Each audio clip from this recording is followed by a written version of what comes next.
There's a silent war happening inside millions of people every single day. A war against themselves, and most don't even know they're losing it. They wake up already feeling not good enough.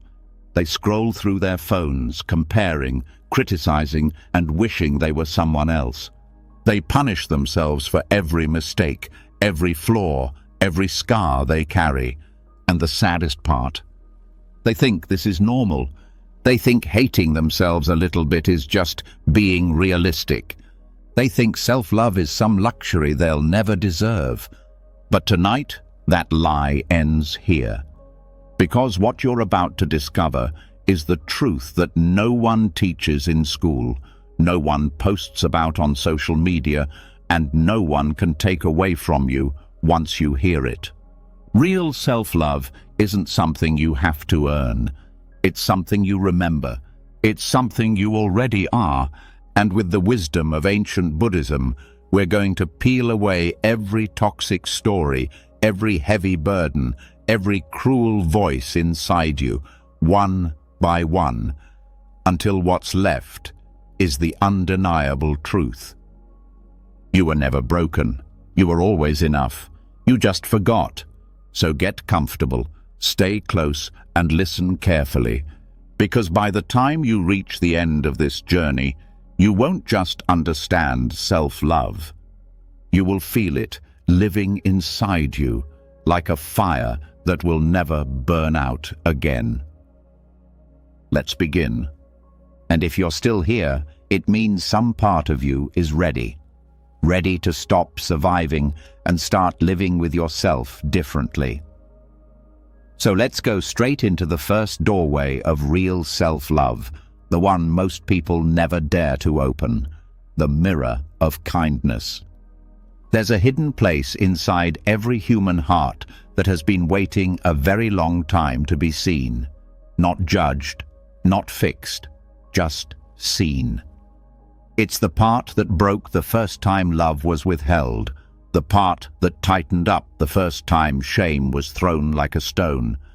It's not weak, it's not wrong, it's not a mistake. It is the wounded innocence that still exists underneath every hard shell, every angry outburst, every self-destructive habit. And until this part is recognized with softness instead of criticism, until it is approached like a lost child found crying in the woods, self-love will always feel like a trick you can't figure out. The world has trained people to stand over their wounds like cruel judges, to demand explanations, to label themselves as defective for feeling pain. But Buddhism teaches another way, a radical way. Not to destroy the wounded self, not to deny it, but to sit beside it with open arms, exactly as it is, without needing it to change first. The moment you look inward and stop asking, "What's wrong with me?" and start asking, "What hurt you so badly that you had to build these defenses?" everything shifts. Self-love is not born from pride or performance. It begins the moment kindness touches the places inside you that you once decided were too broken to be forgiven. It starts when you see the trembling parts of yourself not as enemies, but as survivors of a battle you were too young to fight. No one teaches this, because a world addicted to comparison profits from self-hatred. If everyone remembered their inner child's sacredness, advertising would collapse, industries would starve, and people would stop chasing things to fix a pain that was never caused by a lack of achievement, beauty, or wealth in the first place. It was caused by forgetting their own enoughness. Buddhism whispers a truth modern life screams over. Your pain is not proof of failure. It is proof that you are still tender enough to feel, still human enough to heal. When you approach yourself the way a wise monk would approach an abandoned, terrified child, the whole script of your life starts to rewrite itself. Instead of demanding that the child stop crying, you kneel down, you open your arms. You don't say, "Why aren't you tougher?" You say, "You're safe now. I'm here. You don't have to be alone anymore." This is not weakness. This is the first real act of strength, and it is revolutionary. No guru, no success, no relationship will give you peace until you do this for yourself. Every self-sabotage is a cry from that child asking, "Will you finally listen to me?" Every time you numb, lash out, give up, it's not because you're hopeless. It's because there's a wounded innocence inside you that still thinks no one will come for it unless it's perfect. But you are not here to earn your own acceptance. You are here to reclaim it. One of the most sacred teachings of Buddhism is that suffering is not personal. It's not a punishment, not a condemnation. It's the natural outcome of forgetting the true nature of life and the true nature of yourself. That part of you that aches, that feels too much, that struggles, was never meant to be a reason for shame. It was meant to be an invitation back to your original softness, the unbreakable tenderness that existed before the world taught you otherwise. And when you meet that wounded place with kindness instead of judgment, you start undoing the karma of harshness that has been passed down for generations. You stop the cycle where it matters most, inside your own heart. Self-love begins with recognition, not repair. You don't need to fix what's hurt inside you before you deserve love. You need to see it, honor it, hold it as precious. Just like a monk would hold a chipped bowl used for sacred offerings, seeing beauty in its cracks, not in spite of them. Every memory that stings, every regret that burns, every insecurity that gnaws at you like a hungry ghost is another chance to practice the mirror of kindness. To say to yourself, "I see you. You are not disgusting. You are not too much. You are not too little. You are still worthy." Right now, without conditions, without edits, without needing to explain your wounds or perform your worth. Many people fear that if they show themselves kindness, they'll become lazy, soft, selfish. That fear is not born from truth. It's born from a world that profits off your self-rejection. In reality, the more tenderness you show yourself, the stronger you become. Kindness doesn't weaken you. It wakes up your sleeping courage. It makes you more resilient, not less. Think of the greatest healers, the ones whose compassion changes lives. Were they weak, or were they the ones who turned their own pain into a bridge for others? It starts inside you, with one decision, the decision to stop being the executioner of your own heart. If you were to meet a child who had been bullied, beaten down, made to feel worthless, would you demand that they toughen up before you held them? Of course not.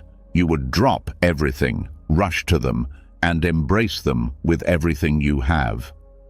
So why is it so hard to offer the same to the parts of yourself that still carry those bruises? Why do you demand strength before offering safety? Real strength is offering safety first. Real healing is offering love first. That is the mirror of kindness. That is the first gateway to real self-love. When the Buddha spoke of compassion, he was not speaking only of giving it to others. He was also speaking of giving it to the most difficult being you will ever meet, yourself. And not just when you're proud of yourself, not just when you succeed, not just when you're spiritual enough, but when you're messy, when you're lost, when you think you are the least deserving of forgiveness. That's when it matters most. That's when the seeds of true transformation are planted. Meeting yourself with judgment only deepens the original wound. Meeting yourself with kindness begins to close it, slowly, gently, honestly. It won't happen overnight. Just as a broken tree takes seasons to heal, your own healing will unfold in rhythms beyond your control. But every act of self-kindness, every moment you hold yourself instead of criticizing yourself, is another stitch in the tapestry of your return to wholeness. It takes great courage to choose kindness when the world taught you cruelty. It takes fierce rebellion to soften when you were trained to harden. But every time you look into the mirror and choose to see a being worthy of tenderness, you are defying every lie you were ever told. You are choosing life over numbness. You are choosing freedom over fear. You don't have to wait until you are perfect to love yourself. You don't have to wait until your life looks like a glossy picture to offer yourself mercy. The child inside you is not waiting for you to become someone else. That child is waiting for you to finally say, "You are enough, exactly as you are." And when you say it, when you mean it, something ancient and beautiful begins to stir inside you. A memory, a knowing, the truth that you were never unworthy to begin with. You just forgot. This is why the mirror of kindness is not a luxury. It's not optional. It's the first and most necessary step toward reclaiming your real self. Without it, every affirmation, every meditation, every goal will feel hollow, because deep down, the part of you that's still hurting will keep asking, "Do you love me yet?" And the only answer that will ever silence that question is yes. Yes, I love you. Especially when you think you don't deserve it. Especially when you think you've failed. Especially when you don't know how to fix yourself. I love you then, most of all. Self-love is not a finish line you reach after fixing yourself. It is the soil you must plant your healing in, the water you must give your future, the air you must breathe in every day. It is not something you will achieve, it is something you must allow. And the more you allow kindness to flood the places you once rejected, the more you will see yourself not as a project to complete, but as a mystery to honor. Not as a problem to solve, but as a sacred life to protect. You are not broken, you are becoming. Hold the mirror up now. Look into it with the eyes of a mother seeing her lost child, a sage seeing a hidden jewel, a sky seeing the river reflecting its own beauty. This is the first secret of real self-love. To stop running from yourself, to stand still, to open your arms, to say, without hesitation, "Welcome home." When you finally start seeing yourself through the mirror of kindness, something old and stubborn inside you may still resist. Not because you are doing it wrong, but because guilt has a long memory. Guilt is the shadow that clings to even the smallest steps of healing. It whispers that you don't deserve forgiveness, that some things can never be washed clean. And if you don't know how to meet that guilt, it can quietly strangle your newfound self-love before it ever fully blooms. That's why the next step matters even more. You don't fight guilt by arguing with it. You don't overpower it with logic. You dissolve it. You breathe through it. You melt it from the inside out. And tonight, we learn exactly how. There is a kind of breathing that isn't about survival, but about liberation. Most people breathe only enough to stay alive, but not enough to heal. Their breaths are shallow, tight, trapped in the top of the chest like small, scared birds. And when guilt, shame, or regret show up, their breathing becomes even tighter, locking the pain deeper inside the body. Buddhism teaches that the breath is not just air. It is life itself, a bridge between the mind and the body, the past and the present. Every conscious breath is an invitation back to the truth that you are already free. But few people ever learn to accept that invitation. They stay locked in their stories of guilt, replaying old mistakes like broken records, punishing themselves for things that no longer exist, except in memory. The breath that forgives is different. It's not a thinking process. It's not about analyzing the guilt, explaining it, justifying it. It's about meeting the heaviness inside your chest with something softer, deeper, older than guilt itself. Your own living spirit. Guilt contracts, it closes, it suffocates. But the breath expands, it opens, it releases. When you meet guilt, not with more mental noise, but with quiet, steady breathing, something extraordinary starts to happen. The guilt doesn't disappear instantly. It begins to dissolve the way morning mist fades under the steady rising of the sun. No drama, no battle, just patient melting. When you sit quietly and breathe consciously, you are telling your nervous system, it is safe to let go now. You are telling the parts of yourself that still think punishment is the only way forward. You are forgiven, even if you don't believe it yet. You are offering your own body a chance to unwind the thousands of tiny knots tied by shame and regret. And you don't have to deserve it first. The breath makes no demands. It only offers. Deep breathing is like a silent act of mercy toward yourself. Each inhale is a quiet, I accept you. Each exhale is a soft, I release you. Inhale, acceptance. Exhale, forgiveness. Inhale, I am willing to stay. Exhale, I am willing to let the past leave. No rushing, no forcing. Just steady trust that your body knows how to heal if you stop standing in its way.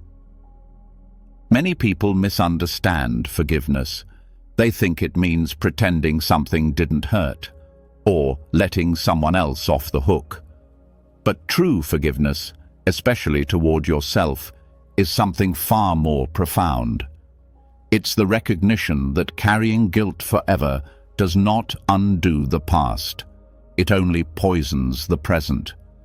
It is the wisdom of realizing that you can honor the lessons of your mistakes without chaining yourself to them for the rest of your life. There is a Buddhist practice called Tonglen, where you breathe in suffering and breathe out compassion. When applied inwardly, it becomes one of the most powerful medicines for guilt.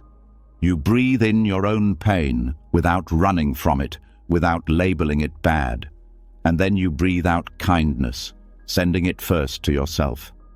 It's not about erasing what happened, it's about transforming your relationship to it. Instead of guilt becoming a prison, it becomes a doorway into deeper understanding, into deeper tenderness toward your own fragile, beautiful humanity. When you breathe consciously, you stop recycling the same old stories in your mind. You step out of the spinning wheel of blame and punishment. You step into the living moment where guilt cannot survive. Guilt lives in memory. Healing lives in presence. The more you breathe fully into now, the less power guilt has over you. At first, guilt may scream louder. It may try to convince you that you are betraying something by letting it go, that you are abandoning your responsibility, that you are being naive. But these are the last cries of a ghost losing its grip. The more you breathe, the less you argue, the more you stay gentle and steady, the fainter those voices become. Until one day, they are just background noise, like a distant radio playing a song you no longer dance to. And here's the quiet truth most people never learn. Guilt is not a proof of goodness. Living in shame does not make you noble. It makes you disappear from your own life. It keeps you trapped in an endless courtroom where you are both the judge and the condemned, replaying a trial that should have ended long ago. Buddhism invites you to leave the courtroom, to put down the gavel, to step out into the sunlight of your own forgiveness, breathing fully for the first time. If you sit quietly and place a hand on your chest and take one long, slow breath all the way down to your belly, you will feel something ancient inside you stirring. That is life itself reminding you, you are not the worst thing you've ever done. You are not the harsh words you once said, the moments you regret, the versions of yourself you have outgrown. You are something far older, far wider, far softer. You are a being in the middle of becoming, and you deserve your own mercy. When you breathe with forgiveness, you are not saying the past didn't matter. You are saying the past no longer gets to own you. You are taking back your birthright to peace.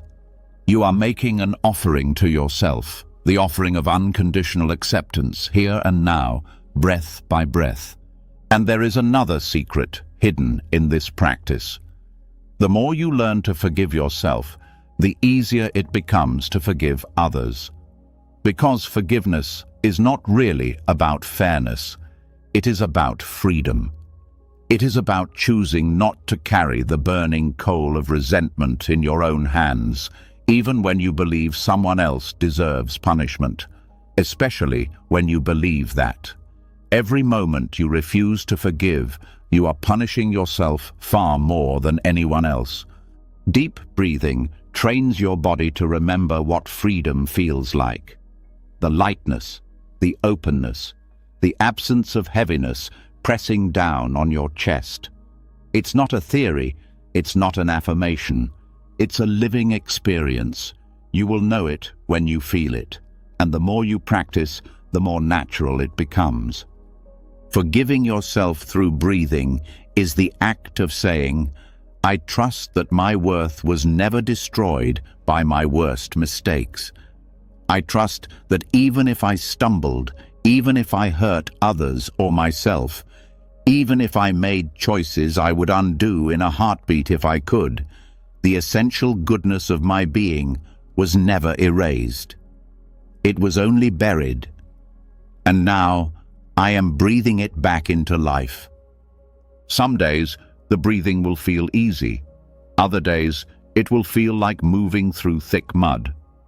Both are okay. Healing is not a straight line. It's a spiral. You may pass by the same old pains again and again, each time at a slightly higher level of understanding. Don't be discouraged. Don't judge yourself for feeling heavy. Breathe through it. Breathe anyway. Every breath is a small act of liberation, even if it doesn't feel heroic in the moment. Over time, you will notice something. You will notice that guilt no longer hijacks your days. That shame no longer controls your choices. That when the old voices of punishment rise up, you can meet them not with panic, but with breath, with patience, with kindness. And when that happens, you will know that you have not just learned a technique. You have changed the ground you walk on. You have changed the way you live inside your own skin. There is no life without mistakes. There is no love without loss. There is no growth without falling down. But there can be life after guilt. There can be love after regret. There can be a new beginning after every ending you thought would define you forever. Breathe that truth in now. Let it settle into the places inside you that are still tender, still uncertain, still afraid. And as you exhale, let it carry away some of the weight you were never meant to hold. One breath at a time. One moment at a time. Until forgiveness is no longer a concept you struggle to reach. It is the quiet river you live inside. It is the silent yes your heart says to itself every time you breathe. You are not here to suffer forever for the past. You are here to return to your own wholeness. You are here to reclaim the joy that guilt tried to steal. You are here to be free. And it all begins, and it all continues with one simple, revolutionary act: breathing yourself back to life. When the breath finally starts to dissolve the chains of guilt, something even more delicate awakens. A space, a silence inside that is unfamiliar, maybe even frightening at first. Because once the noise quiets down, what's left is the raw truth of your emotions. And many people have spent their entire lives either running from them or trying to fix them. But healing does not demand that you fix what you feel. It asks that you witness it. This is the doorway most skip over without even realizing it, becoming the compassionate witness of your own inner life. And it will change everything. There is an ancient strength hidden in stillness, not the frozen stillness of fear, but the alive stillness of pure presence. Buddhism teaches that there is a kind of love far greater than praise or encouragement. It is the love of simply seeing, of bearing witness, of standing beside pain without trying to erase it, solve it, shame it, or rush it away.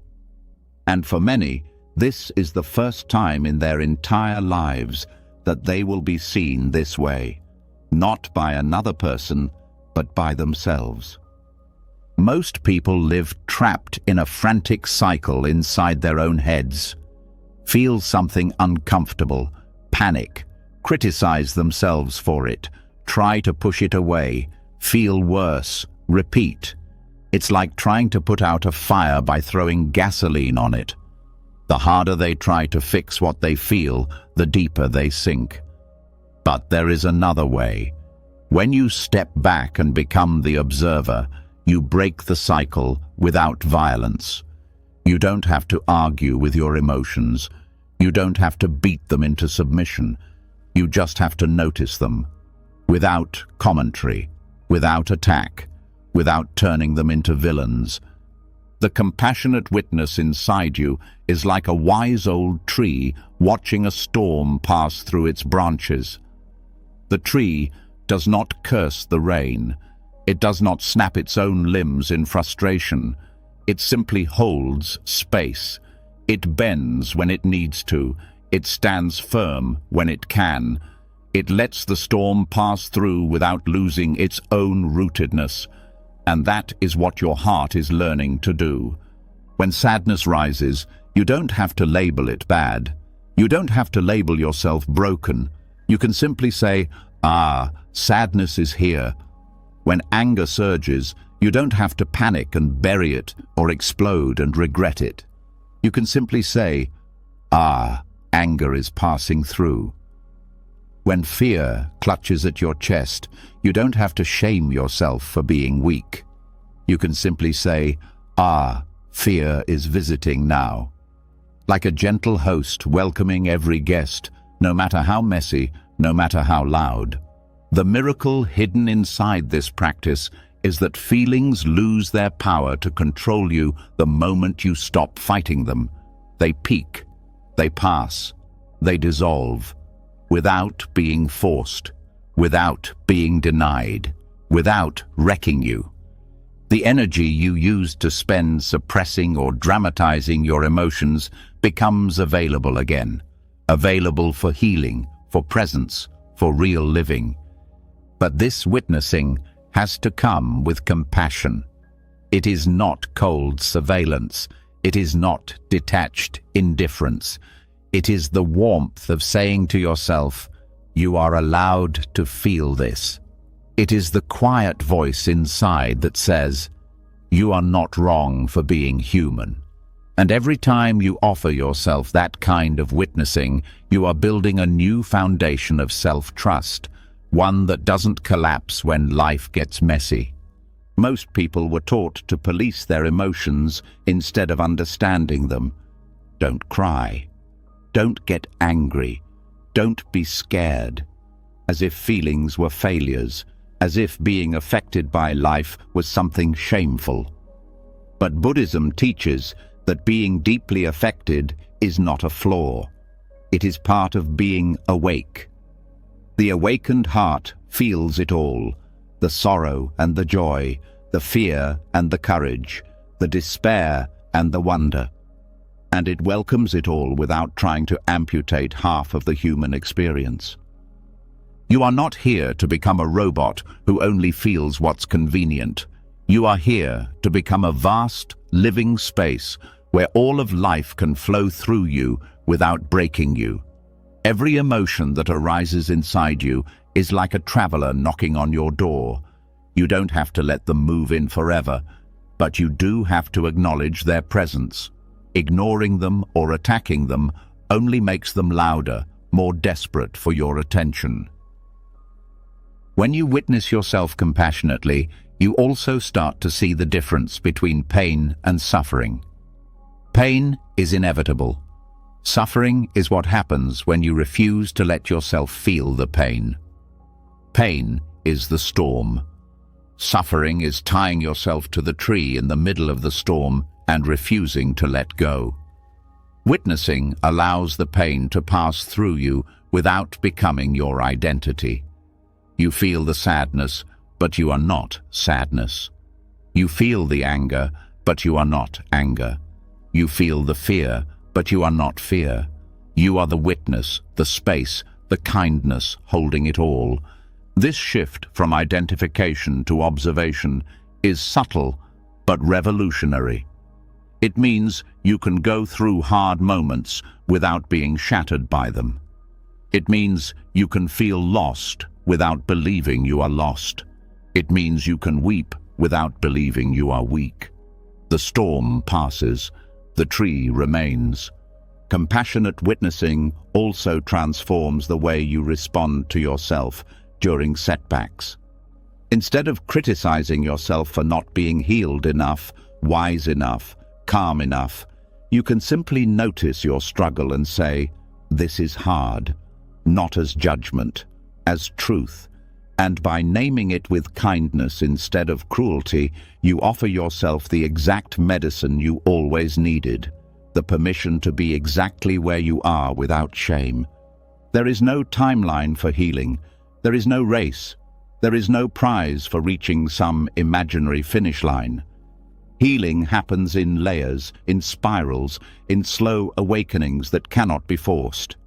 And every time you stand beside yourself with compassion, you are speeding up the only kind of healing that matters, the healing that rebuilds your relationship with your own soul. The compassionate witness is also your shield against the voices of the world that still try to tell you that you are wrong for being sensitive, wrong for struggling, wrong for feeling too deeply. When you have built the muscle of gentle observation, you no longer need the world's permission to exist. You know inside yourself that your feelings are not obstacles. They are bridges. They are not weaknesses. They are doorways to understanding, to empathy, to wisdom. And perhaps the most beautiful thing about cultivating the witness inside you is that it ripples outward. The more compassion you offer your own emotions, the more compassion you have for others. You stop needing to control how other people feel. You stop needing them to be perfect so you can feel safe. You start holding space for them the way you learned to hold space for yourself. And in doing so, you become a source of peace in a world desperate for it.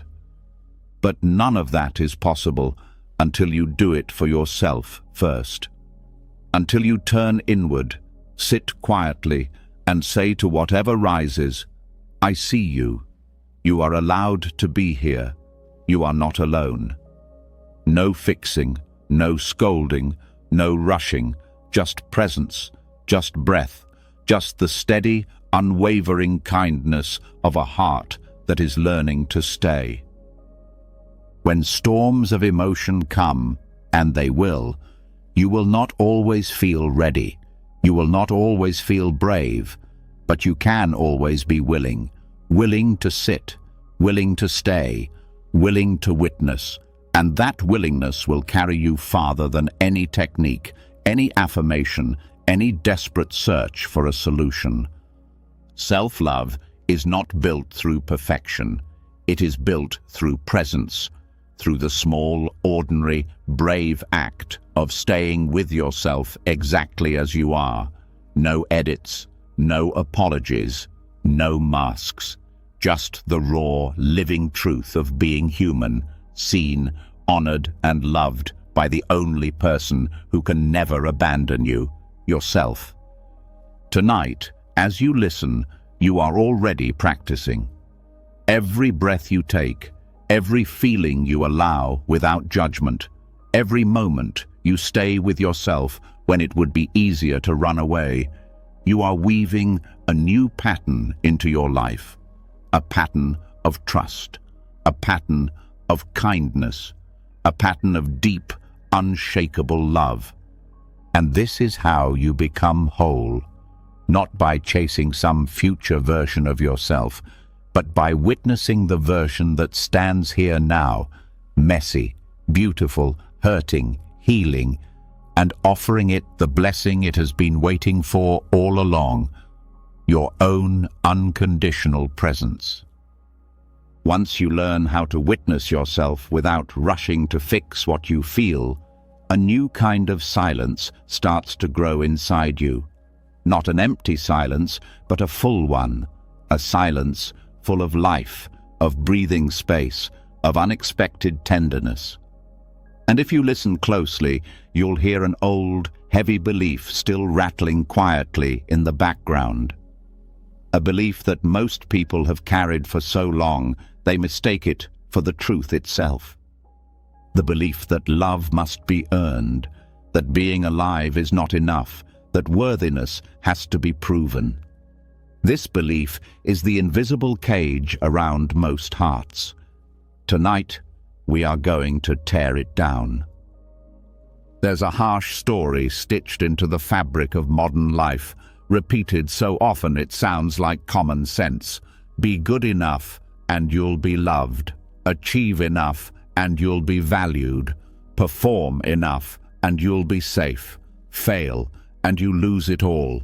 It's a brutal contract, written in invisible ink, signed in childhood without ever agreeing to it. And unless you recognize it for the lie it is, you will spend your whole life sprinting on a treadmill that never stops, convinced that somewhere just ahead, if you run hard enough, love will finally be waiting.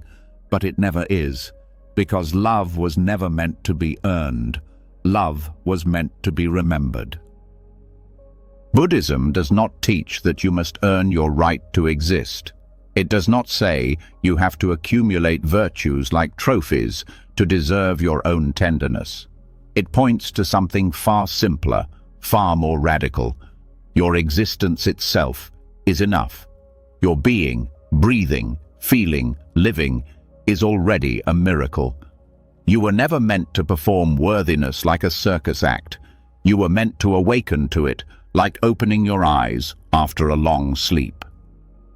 The myth of deservingness teaches that mistakes make you unworthy, that weakness makes you undeserving, that failure makes you unlovable. But these are the illusions of a world obsessed with conditions. In truth, your worth has never fluctuated. It does not rise and fall with your successes or your failures. It is as steady as the sun behind the clouds, untouched by storms, untouched by seasons. Every time you tell yourself, "I'll love myself when I lose the weight, when I fix my temper, when I become more successful, when I stop making mistakes," you are placing love on a horizon that keeps moving farther away. And no matter how fast you run, you will never catch it, because the problem was never speed. It was direction. Love does not live in the future. It lives here, now, in this breath, in this heartbeat, in this messy, miraculous moment. Dismantling the belief that you must earn love is not easy. It goes against everything you've been taught. It feels reckless at first, dangerous even, like you are giving up the only thing that kept you moving forward. But what you are giving up is not growth. You are giving up the whip you have been using to drive yourself. Growth still happens without cruelty. Evolution still happens without shame.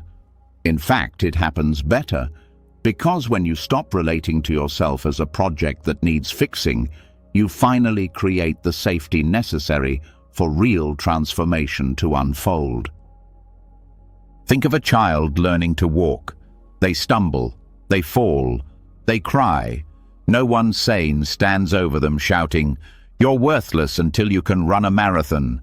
No, they are loved fiercely in every stage, crawling, wobbling, falling, getting up again. Their worth is never questioned. It is obvious, visible in every clumsy, beautiful step. Somewhere along the way, you forgot you are still that child. You believed the lie that love depends on performance. Tonight, you start to unlearn it. The heart does not open through pressure. It opens through permission, the permission to exist without needing to justify every breath you take, the permission to matter even when you are ordinary, even when you are hurting, even when you are lost.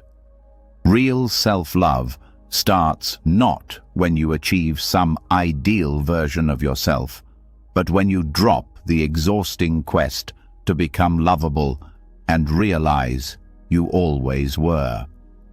There will be a voice inside you that resists this, a voice that says, "But what about all the mistakes I made? What about the people I hurt? What about the things I still haven't fixed?" Listen closely. Recognizing your worth does not erase responsibility. It empowers it. When you love yourself without conditions, you are more capable of making amends where needed, more capable of changing harmful patterns. Not because you hate yourself into change, but because you love yourself enough to want better for yourself and for others. Conditional love creates fear-based change, temporary and brittle. Unconditional love creates true change, rooted in stability, compassion, and long-term vision. A tree grows stronger not by fearing collapse, but by sinking its roots deeper into the earth. You grow stronger not by fearing unworthiness, but by remembering the foundation that was always there beneath your fear. Buddhism speaks of Buddha nature, the idea that every being, no matter how lost or confused, carries an indestructible spark of wisdom and goodness within them. This spark is not earned. It is revealed. It is uncovered through practice, through kindness, through remembering. And the first step to uncovering your own Buddha nature is letting go of the belief that you need to earn what you already are. You were worthy before you spoke your first word, before you achieved anything, before you failed anything, before you understood anything, and you are worthy now, no matter how tangled your life feels. No mistake, no regret, no wound can erase that. Undoing the myth of deservingness also changes the way you relate to others. You stop measuring them by their achievements, their mistakes, their performances. You start seeing the sacredness underneath. You start offering the love you always needed, unconditional, steady, real, and in doing so, you free not only yourself, but everyone around you. It takes practice to live this way, to catch yourself, when you start slipping back into the old mindset of earning love, to stop treating self-care, rest, joy, and kindness as rewards you have to win, and start treating them as rights you were born with. It takes practice to hear the voice that says, "You don't deserve this yet," and answer back, "I don't have to deserve it. I already am it." You will forget sometimes. You will fall back into the chase. That's okay. Every time you remember again, you are carving a new path through the dense forest of old conditioning. Every time you turn toward yourself with love without waiting for permission, you are planting seeds of freedom that will bloom for the rest of your life. You are not here to win love like a trophy. You are here to embody love like a river, flowing, generous, free. You are not here to perform your worth. You are here to live your truth. You are not here to chase approval like a starving animal. You are here to remember that you have always been enough, exactly as you are. The next time you catch yourself thinking, "I'll feel better about myself when..." Stop, breathe, look around. Let the ground under your feet remind you you are already standing on sacred earth. Let your own heartbeat remind you you are already part of something vast and precious beyond understanding. Let your own breath remind you you do not have to earn your place here. You never did. This is not permission to stagnate. This is permission to grow from love instead of from fear. To move toward your highest self, not because you are terrified of being unworthy, but because you are excited to express the fullness of who you already are. That is the only sustainable fuel for a life of true joy. The myth of deservingness is one of the deepest poisons inside the human spirit, and dismantling it will take time, patience, courage. But every step you take away from that old lie and toward the truth of your unconditional worth is a revolution. It is a rejection of everything that ever tried to convince you that you had to earn your right to breathe, to hope, to dream, to love. You are not a product to be polished until acceptable. You are not a mistake that needs constant correction. You are a living, breathing miracle still unfolding. You are the sky. The clouds passing through are just stories. Stories you can watch. Stories you can let go. Tonight, as you rest, let your whole being soak in this truth. Let it sink into your bones. You do not have to earn rest. You do not have to earn peace. You do not have to earn love. You are allowed to have it. You were allowed all along. And as you sleep, know this: there is nothing left to chase. There is only everything left to receive. Once you finally drop the exhausting chase to prove your worth, another, even deeper truth starts knocking quietly inside you. It asks a question few dare to answer honestly. If you are already enough, if you no longer have to earn love, can you also stop fighting your own body? Not just tolerate it, not just accept it as a necessary inconvenience, but love it, honor it, revere it. This next step is where real freedom begins, and it's where most turn back, afraid to face what they've been trained to hate about themselves. But you will not turn back. You are ready now to enter the temple. Your body is not a mistake. It never was. It is not a failed project that needs endless remodeling. It is not an embarrassment to hide. It is not a problem to solve. It is the living, breathing vessel that has carried you through everything. Every heartbreak, every victory, every sleepless night, every laugh that shook your ribs, every tear you thought would drown you. This body has been your silent, loyal companion since before you had words to thank it. And tonight, you are going to start remembering how sacred that really is. The world around you will try to convince you otherwise. It will scream that your body must meet impossible standards before it deserves admiration. It will flood you with images of manufactured perfection. It will profit from your self-loathing. But Buddhism teaches that true seeing, true wisdom, pierces through the illusion. True seeing recognizes that aging is not decay, that scars are not shame, that weight, wrinkles, marks, asymmetries, all the so-called flaws, they are not accidents. They are stories written into your skin by life itself. They are the living history of your becoming. To love your body as it is, you must first unlearn the brutal way you have been taught to look at it. You must put down the weapons of comparison, the poisons of judgment, the endless measuring and punishing.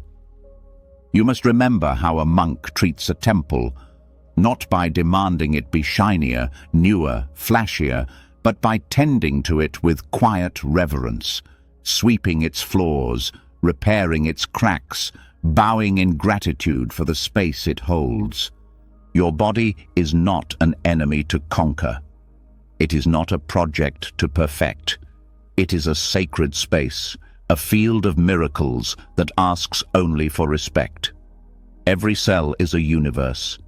Every breath is a prayer. Every step is a small act of creation. Your heart beats without being asked. Your lungs expand without demanding reward. Your eyes take in the beauty of the world without needing applause. How dare anyone tell you that this temple is not already holy? Going beyond acceptance into reverence means changing the way you speak to yourself, not with empty flattery, but with truth. Instead of saying, "I guess I have to accept my flaws," you say, "This body is a sacred witness to 1,000 victories I once thought I wouldn't survive." Instead of saying, "I'll love myself when I look different," you say, "I love this body because it stayed, because it carried me through pain I thought would destroy me." You stop seeing your reflection as a problem to fix and start seeing it as a living altar to the life you have fought so hard to live. There is profound power in loving a body that the world has taught you to hate. It is an act of rebellion against a system that profits from your insecurity. It is a return to a wisdom older than any magazine cover or cruel advertisement. It is a remembering that the body is not a decoration. It is a carrier of spirit, a bridge between earth and sky, a home for consciousness to dance in, a miracle-wearing skin. Buddhism reminds us again and again that form is emptiness and emptiness is form. Your body is not just flesh and bone. It is the dynamic expression of life itself. It is made of the same elements as the stars, the rivers, the mountains. When you criticize your body, you are not criticizing a thing. You are criticizing a miracle you have not yet fully understood. And here's a secret the beauty industry will never tell you. No one has ever hated themselves into feeling beautiful. No one has ever shamed their body into feeling free. True radiance is not a shape. It is not a number. It is not a wrinkle-free face or a sculpted silhouette. True radiance is the glow of someone who is no longer at war with themselves. It is the soft, magnetic peace of someone who has made a home inside their own skin. You do not need to wait until your body changes to offer it the love it has always deserved. Love it now, exactly as it is. Love it when it aches. Love it when it feels heavy. Love it when it feels strange. Love it when it surprises you with strength you didn't know you had. Love it even when you don't understand it, because it has loved you without question since the moment you were born. This does not mean abandoning care. It does not mean neglecting your health. It means shifting the reason you care. You eat nourishing food not to punish your body, but to honor it. You move not to force it into a shape, but to celebrate its capacity for movement. You rest not because you are weak, but because you are wise enough to listen to what the temple needs. There will be days when it feels hard, days when old voices creep back in, whispering criticisms, pointing out flaws. That's okay. You don't have to fight them with anger. You meet them with presence. You meet them with the quiet, steady voice inside you that says, "This body is sacred ground. I will not desecrate it with shame." You remember that every wrinkle is proof that you laughed and cried and lived, that every scar is proof that you healed, that every stretch mark is proof that you grew, that every pound gained or lost is proof that you adapted to survive. Your body is a living record of courage. When you bow to your body instead of cursing it, you step into a kind of power that cannot be taken away. You no longer need external validation to feel beautiful. You no longer need to shrink yourself to be acceptable. You no longer need to hide. You walk through the world with the quiet strength of someone who knows they are already enough, not because someone else said so, but because you have seen it with your own eyes. And in loving your body as it is, you also open the door to deeper compassion for others. You stop judging them by their appearances. You stop assuming their worth is tied to how they look. You start seeing their bodies, too, as sacred temples, carrying hidden histories you may never fully understand. And you treat them, and yourself, with the reverence all life deserves. The journey to loving your body is not linear. Some days you will feel radiant. Some days you will struggle. Both are part of the path. What matters is that you keep walking it. What matters is that you refuse to turn your own temple into a battlefield again. What matters is that you choose over and over to stand on the side of love. Tonight, as you breathe, let your body be enough. Let your heartbeat be enough. Let your breath be enough. Place your hands gently over your chest and thank this body for staying, for carrying you, for enduring every burden you placed on it without asking for anything in return.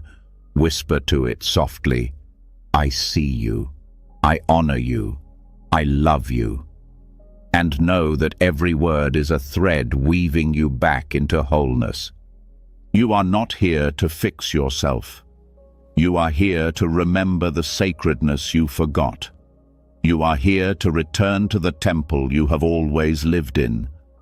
And you are here, finally, to bless it with the love it always deserved. When you finally stop punishing your body and start seeing it as sacred, you begin to notice something even deeper, something that has been shaping your life from the shadows all along. It is not the body alone that carries the wounds of shame and judgment. It is the voice inside, the quiet whisper that speaks to you when no one else is around, the voice that comments on every choice you make, every mistake you regret, every hope you dare to hold. That voice is not neutral. It is powerful. It plants seeds with every word. And those seeds grow into the forest you will one day have to walk through. Tonight, we start changing the landscape. The way you speak to yourself is not just a habit. It is an act of creation. Buddhism teaches that every word, every thought, every intention leaves a trace. It is karma, not as punishment, but as planting. Every time you call yourself worthless, you are planting weeds that will choke your future peace. Every time you call yourself weak, you are carving deep ruts that your life will unconsciously follow. And every time you speak to yourself with kindness, with patience, with encouragement, you are planting gardens that will feed your spirit long after today's struggles have been forgotten. Your inner words are not harmless background noise. They are the architects of your future. They are the sculptors of your mood, your courage, your hope. And yet, most people let their inner words run wild, fueled by old fears, old criticisms, old beliefs they never even chose for themselves. They speak to themselves in ways they would never speak to a friend. They whip themselves with sentences sharpened over years of invisible battles. And then they wonder why peace feels so far away. Tonight, you are going to start listening more carefully, not with judgment, not with panic, but with curiosity. What are you planting with your inner voice? What kind of forest are you building inside your mind? Is it a place where your spirit can rest, grow, and thrive? Or is it a thorny, tangled prison where you are your own jailer? Changing your self-talk is not about repeating shallow affirmations you don't believe.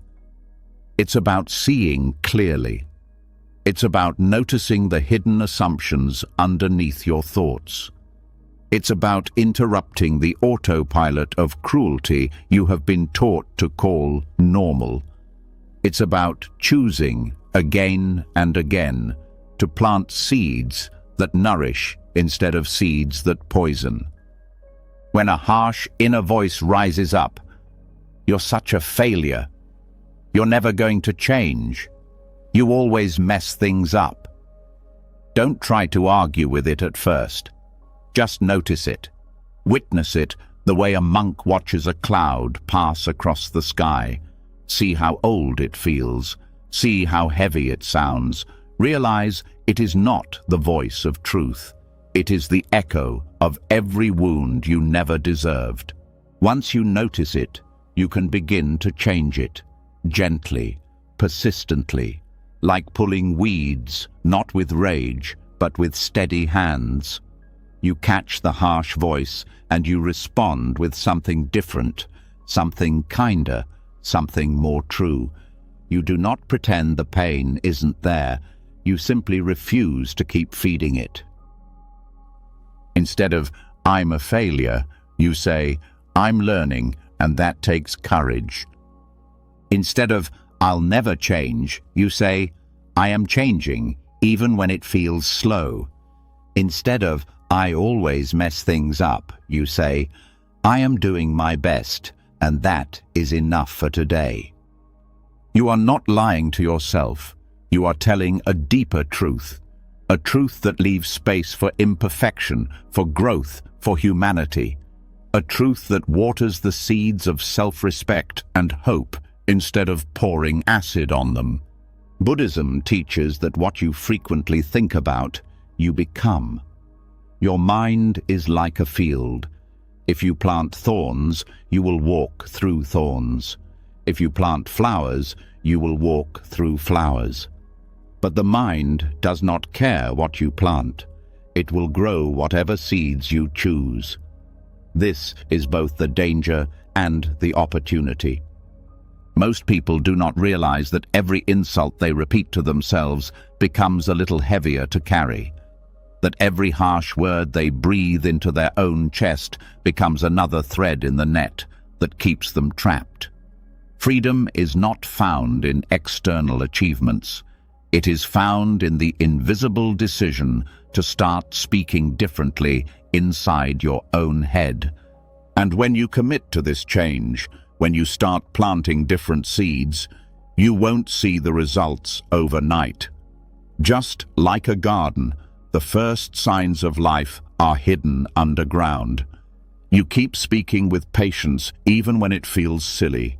You keep choosing kindness even when cruelty feels more familiar. You keep pulling out the old weeds even when you are tired. And one day, quietly, without fanfare, you notice something different. You catch yourself feeling calm where you used to feel panic. You hear your inner voice offering encouragement instead of criticism. You find yourself walking through the forest of your own mind without fear. This is not a small change. It is the foundation of everything. Your destiny is not written in stone. It is written in the words you speak to yourself when no one is listening.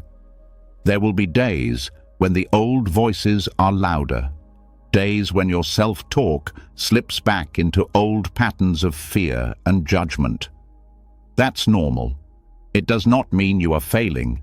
It means you are human. It means the forest is still growing. It means you are still learning which seeds to nourish and which to starve. On those days, do not panic. Do not give up. Simply notice. Simply breathe. Simply return to the gentle discipline of choosing your words with care. Every word matters. Every thought matters.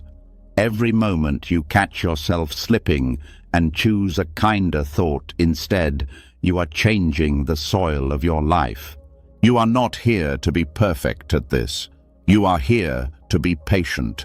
You are here to be persistent. You are here to become the loving gardener of your own mind, pulling weeds without anger, planting flowers without haste, trusting that the roots are growing even when you cannot see them yet.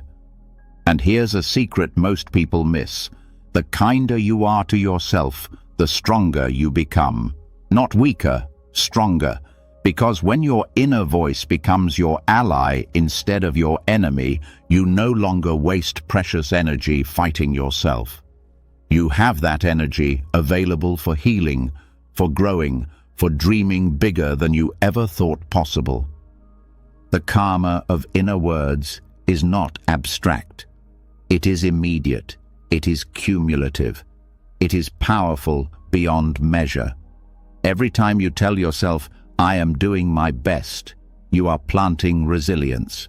Every time you tell yourself, "It's okay to rest," you are planting sustainability. Every time you tell yourself, "I deserve love," you are planting the roots of unshakable peace. You are not stuck with the inner landscape you inherited. You are not doomed to live inside the echoes of other people's cruelty. You have the power to become the architect of a different future. Not by forcing yourself to think only positive thoughts, but by gently, steadily replacing the language of fear with the language of love. And as your inner words change, so will your life. Slowly at first, then with breathtaking speed. You will notice opportunities where you once saw only obstacles. You will feel courage where you once felt only hesitation. You will begin to trust that you are allowed to exist fully, even with your flaws, even with your fears, even with your unfinishedness. Because the forest inside you is always listening. And tonight, you are planting something new, something beautiful, something that will grow taller and stronger and wilder than you can even imagine yet. All because you chose, in 1,000 small invisible moments, to speak to yourself as if you were worthy, because you are. You always were. And now, finally, you are learning how to say it to yourself and believe it. As your inner voice becomes softer, stronger, and more rooted in kindness, something even deeper begins to surface. Old echoes, quiet regrets, moments when you abandoned yourself, when you stayed silent instead of speaking your truth, when you ignored your own needs to please others. when you looked away from your own pain to avoid discomfort. These moments do not disappear just because you start speaking kindly now. They wait. They linger. They ask for something you may not have known how to give before. An apology, not the dramatic kind filled with guilt and self-attack. A silent, sacred kind. A reconciliation between you and your own soul. Tonight, you will finally begin making peace with the parts of you that you left behind. There is a wound that grows every time you betray yourself. It doesn't scream. It doesn't demand attention. It quietly hardens. It quietly builds walls. It quietly teaches you to stop trusting yourself. And self-trust, once broken, does not return with promises alone. It returns with action, with humility, with acknowledgement. Buddhism teaches that true healing is not about pretending the break never happened. It is about turning toward it, bowing before it, offering the apology that was always needed but never spoken. Silent apologies to yourself are not weakness. They are strength. They are the courageous act of taking responsibility without punishment, of recognizing where you abandoned your own truth and instead of whipping yourself for it, kneeling beside that wound and whispering, "I'm sorry I left you. I'm here now." The moments you betrayed yourself were not because you were evil or broken or stupid. They were survival strategies. You stayed silent to avoid rejection. You hid your truth to feel safe. You abandoned your needs because somewhere deep inside you were taught that your needs didn't matter. This is not about blame. This is about understanding. And from understanding, real forgiveness can bloom. The silent apology practice is simple, but not easy. You sit quietly. You breathe. You remember a moment, any moment, when you felt that sharp little pain inside, the one that said, "This isn't right," and you ignored it anyway. Not to punish yourself, not to spiral into shame, but to honor the wound with presence. And when that memory rises, instead of analyzing it, instead of judging it, you place your hand over your heart and you say internally, "I'm sorry. I see you now. You didn't deserve to be abandoned. I will not abandon you again." No drama, no self-attack, just honesty, just care. Some wounds will rise quickly, some will resist being seen, some will feel too raw, too tangled in old shame. That's okay. You do not have to force anything. Healing is not about digging. It's about creating the conditions where what needs to be healed feels safe enough to surface. And when it does, you stay. You do not run. You do not numb. You stay. You offer the silent apology without conditions, without buts, without trying to justify why you had to betray yourself. You simply acknowledge it. You let yourself feel the sadness of it. You let yourself breathe through the ache of it. And in doing so, you begin to reweave the fragile threads of trust inside your own heart. Self-betrayal leaves deep marks because it teaches you that you are not safe with yourself. It teaches you that even you cannot be trusted to protect your truth. And that loss of safety seeps into everything. Your relationships, your choices, your dreams. Silent apologies begin the slow, beautiful work of stitching safety back together. You do not heal self-betrayal by punishing yourself harder. You heal it by returning to the place where you first abandoned yourself and choosing differently now. By standing with yourself when you once walked away. By listening where you once silenced. By believing yourself where you once doubted. And here's a truth most people never learn. The more silent apologies you offer yourself, the more naturally you will start acting differently.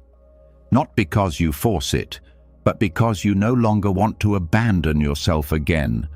You no longer want to feel that ache of self-abandonment. You choose differently because you love differently, because you trust differently. Silent apologies also free you from the endless cycle of seeking apologies from others. You realize that the deepest betrayal was never what someone else did to you.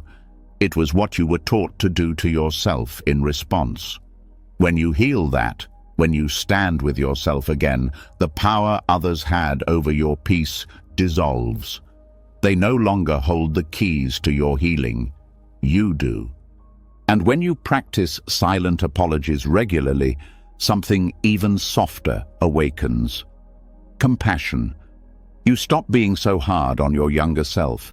You stop judging the parts of you that made desperate, clumsy choices.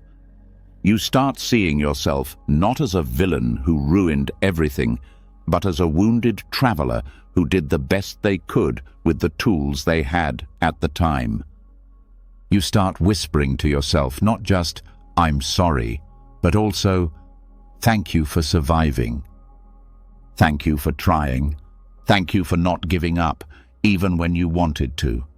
And with every whisper, with every breath of forgiveness, the walls inside you start to soften. The hardness you thought was permanent begins to melt. The spaces you thought were too broken to heal begin to glow quietly from within. There is no right timeline for this. Some wounds will need many silent apologies before they start to loosen. Some will need just one honest moment of presence. Trust the process. Trust the wisdom of your own heart. Healing moves at the speed of trust, not at the speed of your impatience. And do not be surprised if along the way you grieve. Grieving is not failure. It is a sacred part of healing. You are mourning the times you did not know how to stand up for yourself. You are mourning the lost chances, the silenced truths, the years you spent chasing love outside yourself because you didn't know how to give it inside. Let the grief come. Let it wash through you. Every tear is another silent apology finding its way home. This practice also redefines what strength means. Strength is not never betraying yourself again. Strength is noticing faster when you do. Strength is choosing to return over and over without shame, without harshness. Strength is saying, "I may have left myself before, but today I choose differently." And over time, you will notice that the spaces where you once felt hollow and ashamed are now filled with quiet resilience. That the parts of you you once wanted to hide are now places of tenderness, wisdom, and beauty. That self-betrayal no longer feels inevitable. It feels foreign. It feels impossible.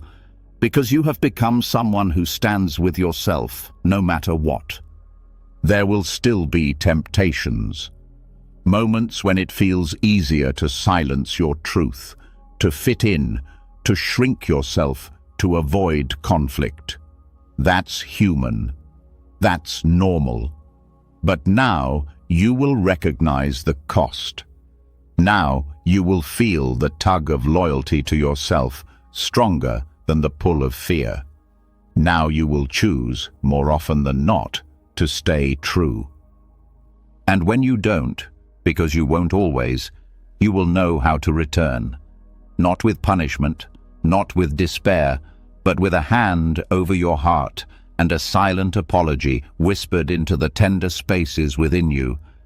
I see you. I love you. I'm sorry. I'm here. This is not a one-time event. It is a lifelong relationship. It is a lifelong promise. and it is worth every ounce of effort, every uncomfortable breath, every tear, every trembling act of forgiveness. Because in the end, the relationship you have with yourself is the foundation for every other relationship you will ever have. Heal that, and everything else begins to heal too. Tonight, as you rest, let the silent apologies rise. Let them flow without fear, without judgment, without rush. Let them be soft. Let them be real. Let them be enough. Because you were never waiting for someone else to save you. You were waiting for yourself. And now, finally, you are here. As you begin to offer yourself silent apologies and heal the fractures left by old betrayals, another tender reality comes into focus. You realize there are parts of your life that still ache. Chapters that were never neatly closed. Stories that did not end with the perfect resolution. Wounds that still throb quietly beneath the surface, even after years have passed. And you realize that no amount of fixing, forcing, or rushing has made them disappear, because they were never meant to be erased. They were meant to be loved as they are, unfinished, raw, imperfect, alive. Tonight, we enter one of the hardest and most sacred practices of all, sitting with the unfinished stories without trying to rewrite them, learning to love what is still healing instead of trying to make it disappear. There is a deep hunger in the human heart for closure, for neat endings, for perfect redemption arcs. It's the hunger that drives people to replay conversations 1,000 times in their minds, wishing they had said something different. It's the hunger that fuels sleepless nights filled with what-ifs and if-onlys. It's the hunger that whispers, you cannot be at peace until everything is resolved. But Buddhism teaches a different wisdom. It teaches that life itself is an unfinished story, that peace does not come from tying up every loose end. It comes from learning how to sit beside the mess with open arms and say, even this belongs. Not every pain will make sense. Not every heartbreak will be explained. Not every dream will come true. Not every relationship will be repaired. Not every wrong will be made right. And if you wait for those things before allowing yourself to feel whole, you will wait forever. Wholeness does not come from perfect outcomes. It comes from presence. It comes from the radical act of loving what is still wounded, what is still confused, what is still incomplete. Sitting with unfinished stories means resisting the urge to rush your healing just to feel comfortable again. It means letting grief unfold at its own pace. It means letting unanswered questions remain unanswered without torturing yourself for clarity. It means letting regret breathe without trying to strangle it into silence. It means sitting with the parts of you that are still bleeding and saying, you don't have to be healed to be loved. This kind of sitting is not passive. It is active tenderness.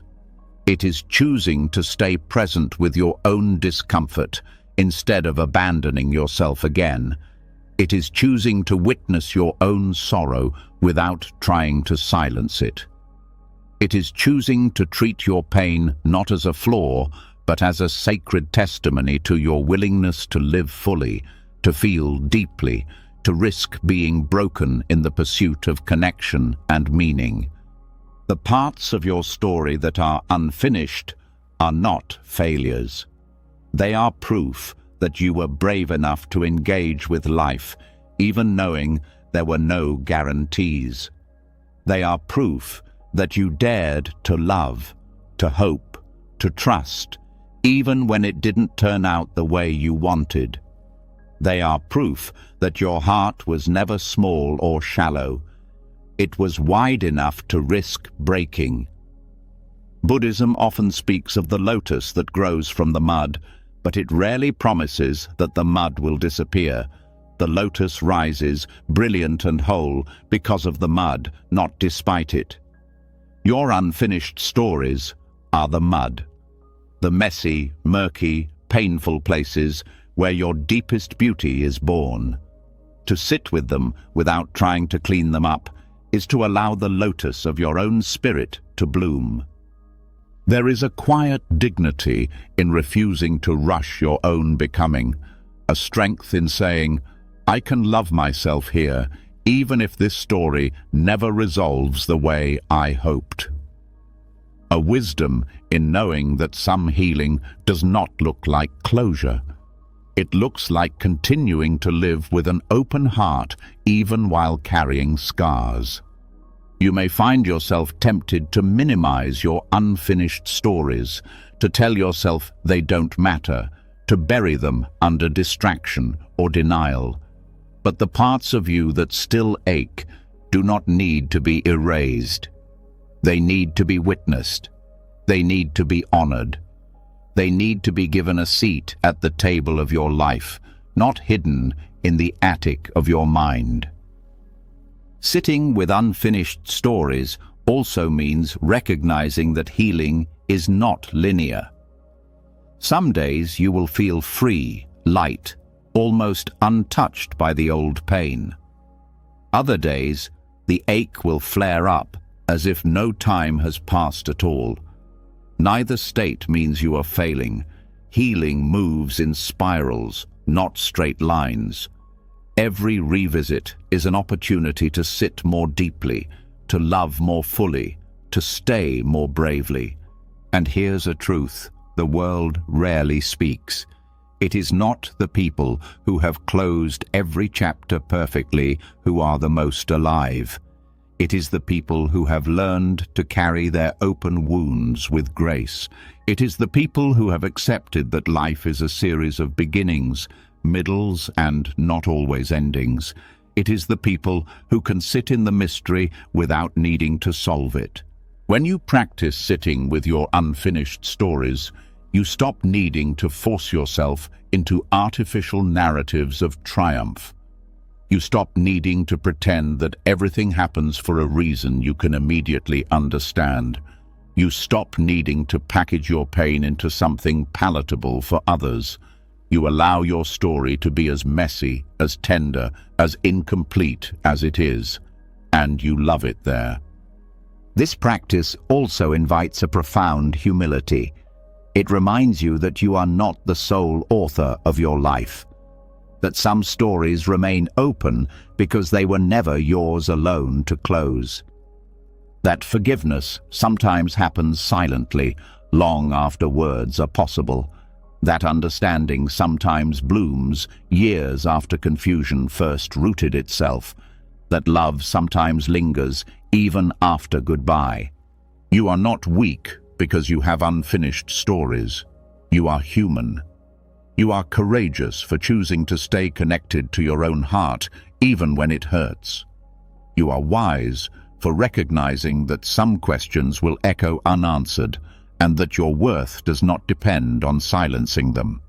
Tonight, as you breathe, let yourself sit with whatever is still aching. Let yourself hold the stories that do not have tidy endings. Let yourself love the parts of your life that feel unresolved. Whisper to them, not with impatience, but with tenderness. You are not a mistake. You are part of my sacred becoming. And trust, even if you cannot see it yet, that sitting with your unfinished stories is shaping you into someone softer, stronger, deeper than you could ever have become if everything had gone exactly as you once planned. You are not broken because your healing is incomplete. You are beautiful because you are willing to keep loving yourself through every unfinished chapter. You are the story still being written, and that is more than enough. When you finally learn to sit beside your own unfinished stories without trying to erase them, something inside you grows quieter, stronger, more unbreakable. You stop looking for neat endings. You stop waiting for permission to feel whole. You start trusting your own unfolding. But with this new clarity comes a hard, burning truth. You start seeing how much of the world you were born into was designed to make you hate yourself. You start noticing how often self-doubt, self-criticism, and endless comparison are sold as normal ways of living.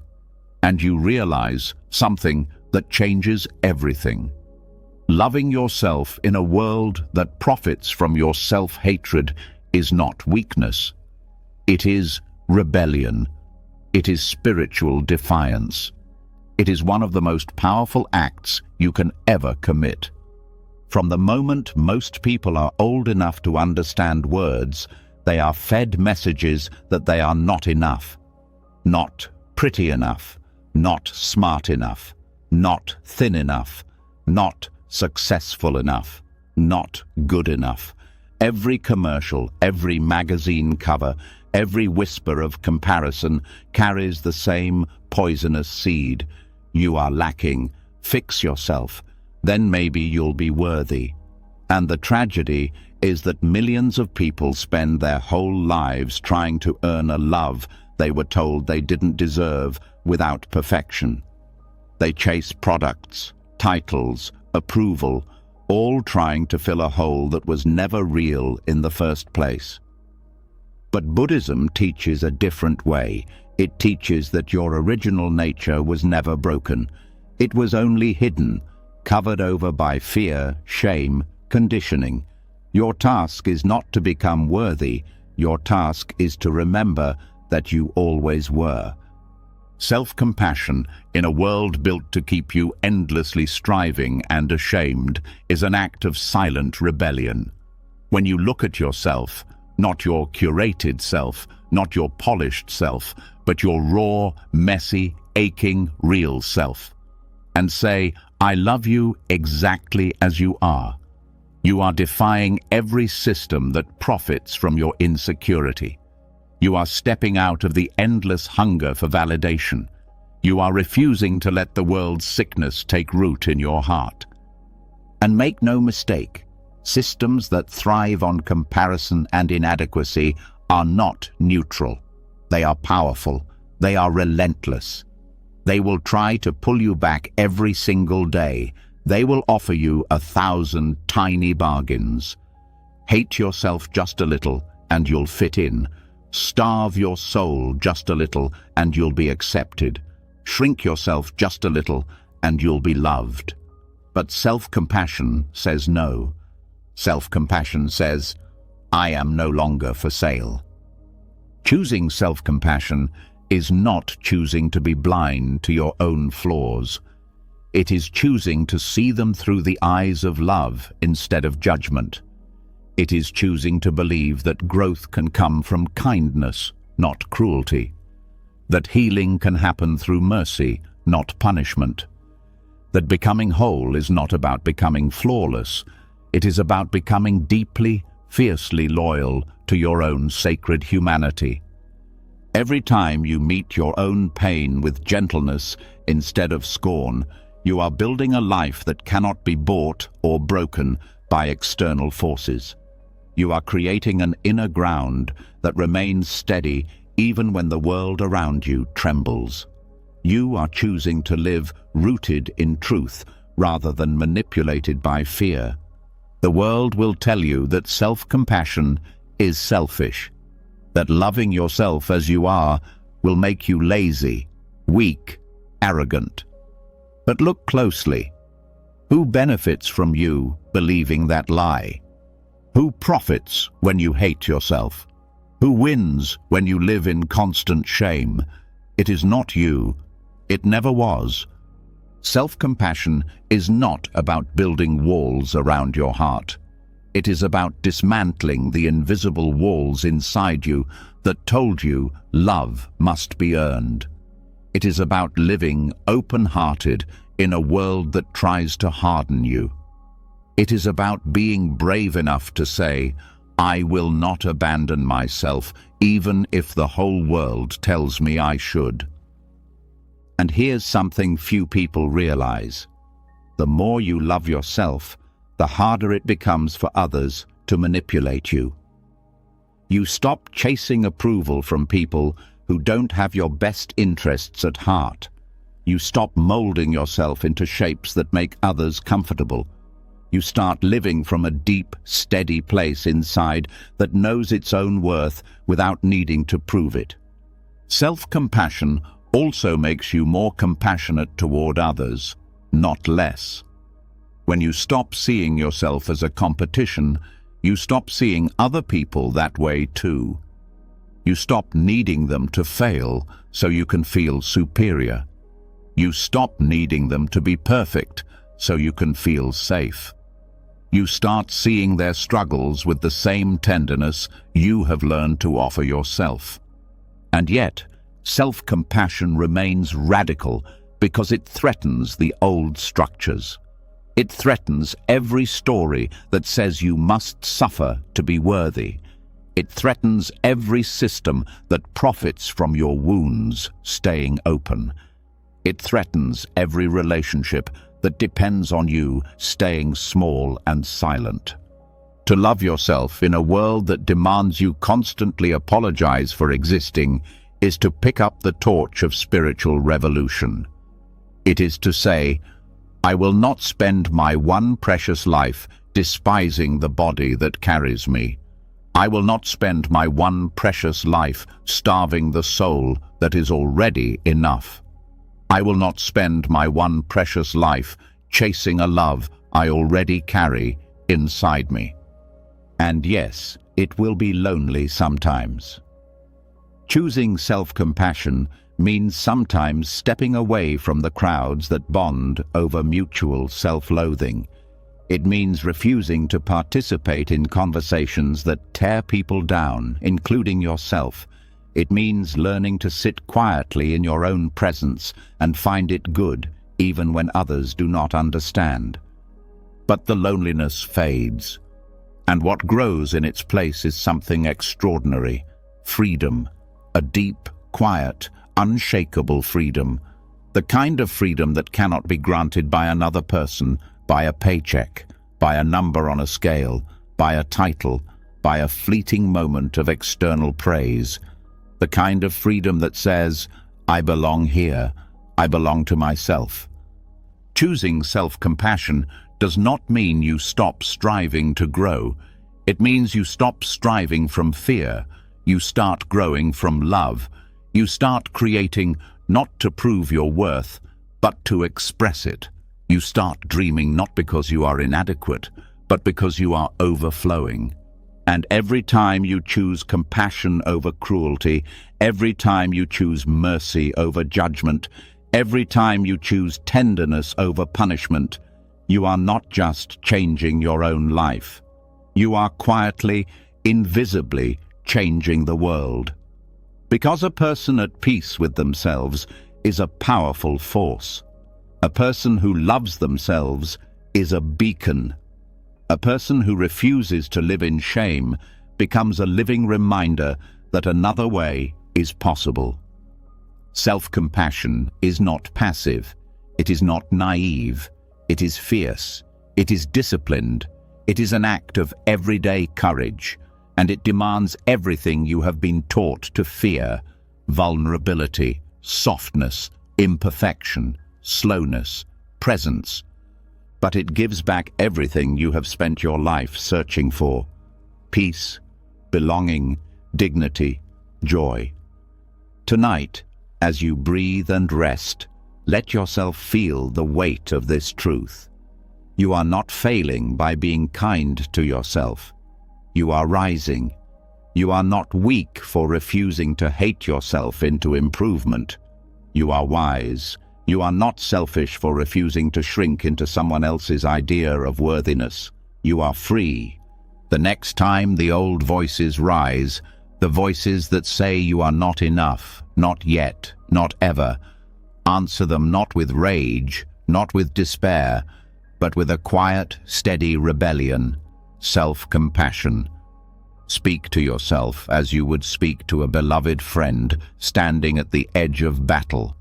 Speak with gentleness. Speak with courage. Speak with unwavering loyalty to your own sacred heart. You are not here to be perfect. You are here to be whole. You are not here to be consumed. You are here to shine. You are not here to be small. You are here to take up the full space of your own existence, unapologetically, fiercely, tenderly. And it all begins, not tomorrow, not someday, but now, with the radical, rebellious, revolutionary act of loving yourself exactly as you are.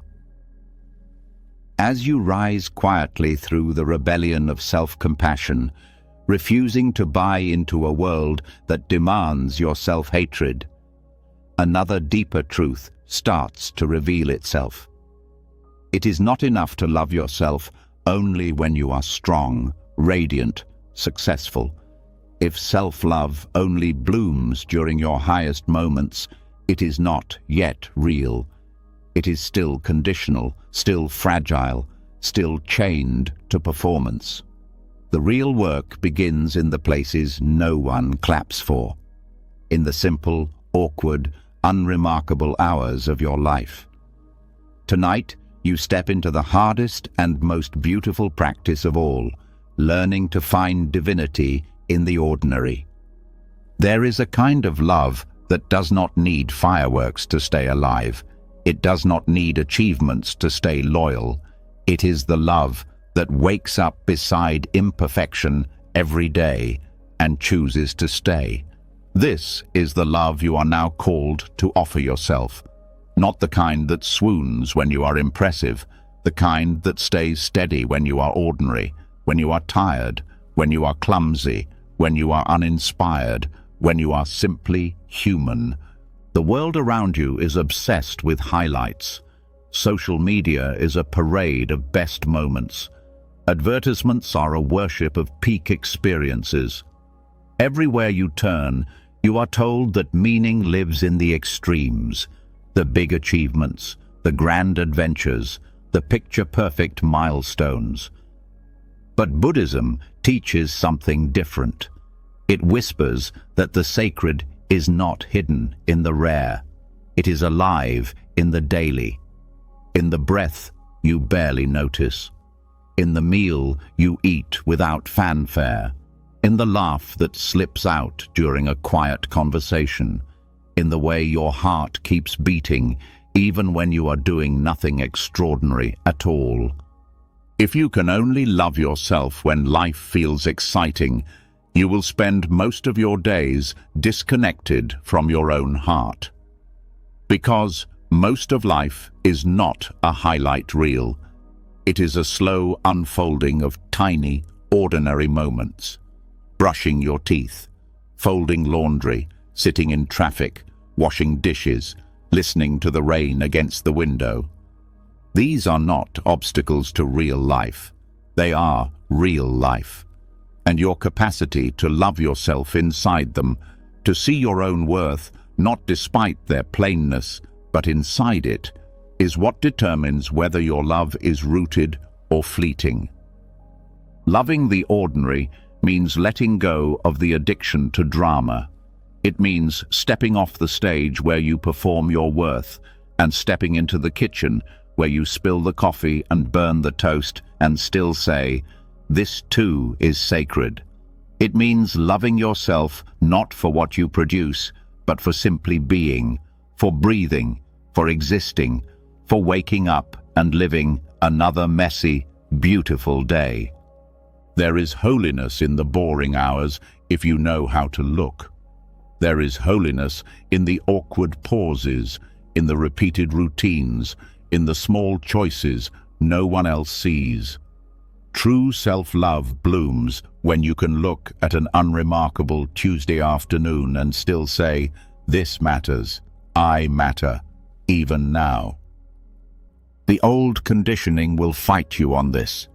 It will whisper that you are wasting your life if you are not constantly achieving. It will hiss that you are falling behind if you are not constantly improving. It will sneer that your worth is shrinking with every unnoticed, unimpressive day. But that voice is lying. The only thing shrinking is your connection to your own spirit every time you believe it. Buddhism teaches that enlightenment is not a grand event reserved for rare saints. It is the ability to see the true nature of reality exactly as it is, not as you wish it to be. It is the ability to find freedom, compassion, and beauty in the middle of dishes and diapers and deadlines. It is the ability to wake up fully inside your own life instead of sleepwalking through it while waiting for something better to begin. You do not become more worthy when life gets exciting. You do not become less worthy when life feels small. Your worth is constant, steady, unshaken by circumstances. Learning to love the ordinary is learning to live from that truth. It also means learning to forgive the awkwardness of being human, the moments when you say the wrong thing, the days when you forget what you meant to remember, the times when you spill, stumble, overreact, misunderstand. These are not failures to be ashamed of. They are signs that you are participating fully in the messy miracle of life. They are signs that you are showing up. Self-love deepens when you can laugh at yourself without cruelty, when you can embrace your own clumsiness without shrinking, when you can stay tender toward yourself even when you are tired, distracted, imperfect. Loving the ordinary is loving the parts of you that never make it into the highlight reel, and recognizing that they are just as sacred as your best moments. It also means dropping the fantasy that real life will begin later. After you reach your goals, after you fix your flaws, after you finally get it right. Real life is happening now, in this imperfect moment, in this imperfect body, in this imperfect mind. If you are always waiting for life to be extraordinary before you give yourself permission to love it, you will miss the only life you ever had. When you practice loving the ordinary, you start noticing how rich it really is. You start feeling the sunlight on your face differently. You start tasting your food more fully. You start hearing the sound of laughter, even your own, as something precious rather than background noise. You start recognizing that you are not a machine meant to optimize every moment. You are a living being meant to experience every moment. And when you fall short, because you will, when you get lost again in chasing the extraordinary, when you forget to notice the sacredness of a simple day, you do not need to scold yourself. You simply come back. You simply breathe. You simply whisper to yourself, "This is enough. I am enough, even now." The more you practice, the less desperate you feel to prove anything. The less you chase applause, the less you fear quiet.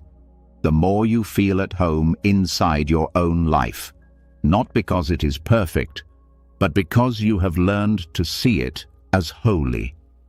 You become the kind of person who walks into a messy kitchen and smiles, who listens to a child's endless story and feels grateful, who watches the rain and feels rich, who folds laundry and feels blessed to have clothes, blessed to have hands that can fold, blessed to have breath moving in and out of a living, breathing body. And you realize something even deeper. Loving the ordinary is not settling. It is awakening. It is stepping fully into the vast, vivid miracle that was always here, hidden in plain sight. You are not wasting your life by living quietly. You are not falling behind, by savoring small moments. You are not missing out by loving your simple, imperfect, daily existence. You are finding what most people spend their whole lives chasing. Tonight, as you breathe and drift into rest, let yourself relax into the ordinariness of this moment. No medals are being handed out. No judges are watching. Nothing needs to be achieved. You are enough. You are sacred. You are home. And when you wake, greet the day not as an obstacle to greatness, but as a sacred ground for loving yourself more deeply, more tenderly, more truly, right in the middle of all the ordinary, beautiful imperfection. As you begin to fall in love with the ordinary parts of life, you step into a deeper kind of peace that no achievement could ever give you. You stop needing to chase moments of validation. You stop waiting for life to look like a dream before you believe you are living it right. But something even more profound starts to stir under the surface when you reach this level of stillness. A quiet, unsettling question begins to rise. Who exactly is the you that you are loving? Is it the collection of achievements, mistakes, stories, labels, or is it something far wider, far freer? Tonight, we take one of the most radical steps of all. Tonight, we loosen the grip on the very idea of I and discover a self-love deeper than any identity could ever hold. Buddhism teaches that clinging tightly to a fixed sense of self, the idea that you are a permanent, separate, unchanging being, is the root of much suffering. It teaches that what you call I is not a solid object, but a process, a flowing river of sensations, thoughts, memories, emotions, constantly changing, constantly unfolding. You are not a frozen thing. You are an unfolding mystery. And when you stop trying to cling to a rigid image of yourself, when you allow your identity to soften, you find a love that is no longer fragile, no longer conditional, no longer brittle. Most people spend their entire lives defending an idea of themselves. They defend their stories, their opinions, their pride, their failures, their labels. They live terrified that if one piece of their identity is challenged, their whole being will collapse. But the truth is, your real being was never trapped inside a label. Your real being was never at risk. Only the image was, only the story. Letting go of the tight grip on I does not mean you disappear. It means you become vast. It means you stop shrinking yourself down into tiny roles and frozen images. It means you allow yourself to change, to evolve, to flow without fear that you are losing yourself. It means you start loving the living, breathing, changing process that you are, instead of trying to control it into some fixed idea of perfection. There is a paradox at the heart of real self-love. The less you cling to a fixed idea of who I am, the more compassion naturally blooms. Because when you stop obsessing over your image, you create space to see yourself and others clearly, without the fog of ego, without the armor of pride, without the fear of losing face. You begin to love not a version of yourself that has to be protected at all costs, but the living reality of yourself, flawed, growing, mysterious, alive. You begin to love the being that exists beyond every title, every mistake, every success. You begin to love not the story, but the storyteller. And in loving yourself this way, you start to love others differently too. When you loosen your grip on your own identity, you loosen your grip on theirs. You stop needing other people to fit your stories about them. You stop needing them to behave in ways that protect your ego. You see them too as unfolding mysteries, not fixed characters, not enemies or idols, just living beings doing their best.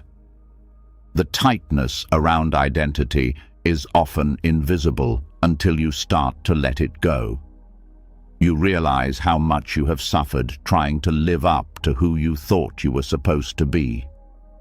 You realize how often you have been trapped by your own need to maintain a certain image.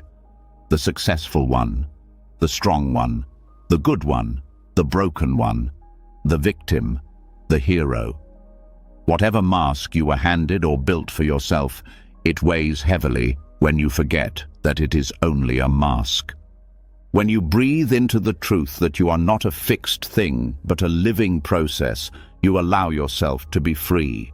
Free to change, free to fail and rise again, free to hold contradictions, free to outgrow old stories, free to belong to the river of life instead of clinging to a rock and calling it me. And in that freedom, self-love stops being something you have to achieve. It becomes something you live inside. It becomes the natural outflow of living without constant self-attack, without constant defense, without constant fear that you will be erased if you let yourself evolve. You realize you can love yourself when you are kind and when you are impatient. You can love yourself when you are clear and when you are confused. You can love yourself when you are courageous and when you are terrified. Because none of these states define you. They are weather passing through the vast sky of your being. The sky does not reject the storm. It holds it. The sky does not cling to the sunshine. It holds that too. You are the sky. You are not the storm. You are not the sunshine. You are the vastness that holds it all. Letting go of the rigid I also releases the endless pressure to be consistent in a way that kills real growth. Life is not consistent. Healing is not linear. Awakening is not a straight line. When you allow yourself to be inconsistent, to be tender one day and tough the next, to be certain one moment and lost the next, you are not failing. You are living. You are breathing. You are becoming. And as you allow yourself to soften, you find that compassion rises more easily, not just for yourself, but for all beings. You realize that everyone is carrying a process, not a finished product. Everyone is more complex than the labels you once pinned to them. Everyone is more vulnerable, more mysterious, more sacred than the small boxes you tried to fit them into. Letting go of I is not erasing your individuality. It is embracing your reality. It is recognizing that your true self is not a thing you can define or protect. It is a living current, ever moving, ever renewing, impossible to pin down, and all the more beautiful because of it. Tonight, as you breathe into rest, let yourself loosen the grip. Loosen the grip on the story of who you think you have to be. Loosen the grip on the fear that you are not enough. Loosen the grip on the old images that no longer fit. Feel the freedom in being something vaster, something softer, something alive. You are not just the mistakes you made. You are not just the victories you won. You are not just the roles you played. You are not even just the body you inhabit. You are the spaciousness within which all these things rise and fall. You are the mystery that witnesses it all, and in that vastness there is nothing left to defend, nothing left to prove, nothing left to earn. There is only life, unfolding moment by moment, breath by breath, in 1,000 beautiful, imperfect ways. You are allowed to be a new person tomorrow. You are allowed to change your mind. You are allowed to feel lost sometimes. You are allowed to laugh at how seriously you once took yourself. You are allowed to grow in ways you cannot yet imagine. Real self-love is not about building a perfect version of me and clinging to it. It is about living with such compassion, such spaciousness, that every version of yourself is welcome. The strong ones, the broken ones, the wise ones, the confused ones, all of them held, all of them honored, all of them loved, because you are not here to become a statue. You are here to become a river. You are here to move, to soften, to expand, to belong to something far bigger than the tiny cage of ego. And every time you loosen the grip on I, every time you breathe into the freedom of not knowing exactly who you are coming home to the deepest truth. You are already whole. You are already vast. You are already love itself. When you finally loosen your grip on the tight idea of I, and you begin to see yourself as something vast, alive, and endlessly unfolding, a new kind of tenderness opens up inside you. You realize you do not need to cling to old identities to be real. You do not need to be perfect to belong to yourself. But even in this new spaciousness, there are still storms. There are still days when the emotional weather turns violent, when anger, sadness, jealousy, fear rush in like a flood, threatening to drown the small, tender peace you have been building. It is here, in these raw moments, when you feel most unlovable, that the real test of self-love begins. Tonight, we walk into the heart of the emotional storm, not to fight it, not to flee from it, but to befriend it. Everyone has parts of themselves they would rather hide. The anger that lashes out before you can catch it. The sadness that drags you under when you least expect it. The jealousy that burns even when you know it makes no sense. The fear that clutches at your throat when you thought you had already grown past it. These moments feel like failures. They feel like proof that you are still broken. But they are not failures. They are invitations. Invitations to practice a love that does not flinch. A love that does not abandon. Most people are taught to love themselves only when they are calm, happy, gracious, when they are smiling, achieving, pleasing. But Buddhism teaches that true compassion is unconditional. It is not reserved for the moments when you are tidy and presentable. It is offered most fiercely when you are messy, raw, and raging inside. The heart that can stay open to itself during an emotional storm is a heart that has tasted real freedom.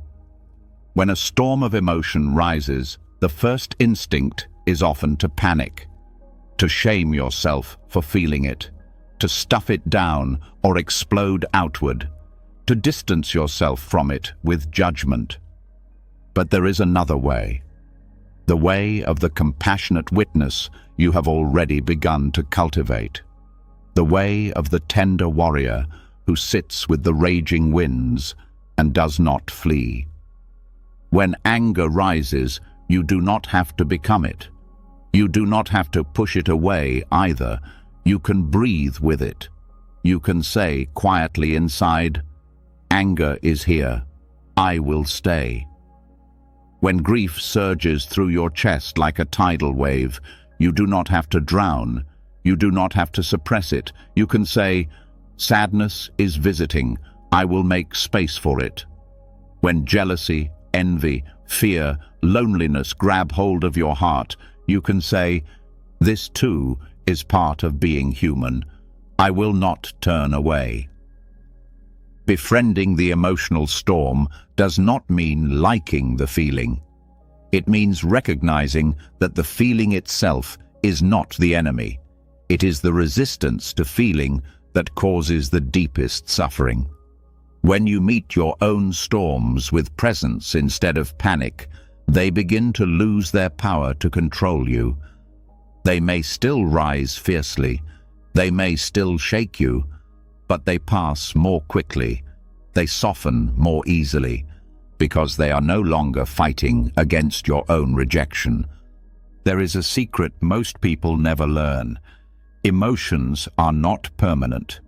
No matter how big they feel, they are visitors, not residents.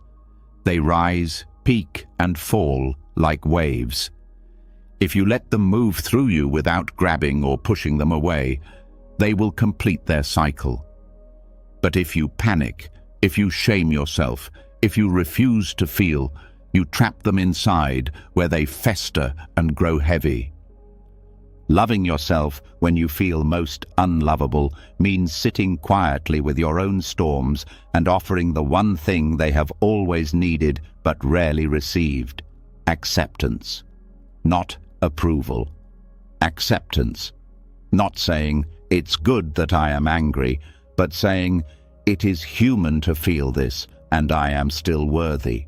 Not saying, "It's great that I feel jealous," but saying, "It is understandable that my heart aches for what it thinks it lacks, and I am still good."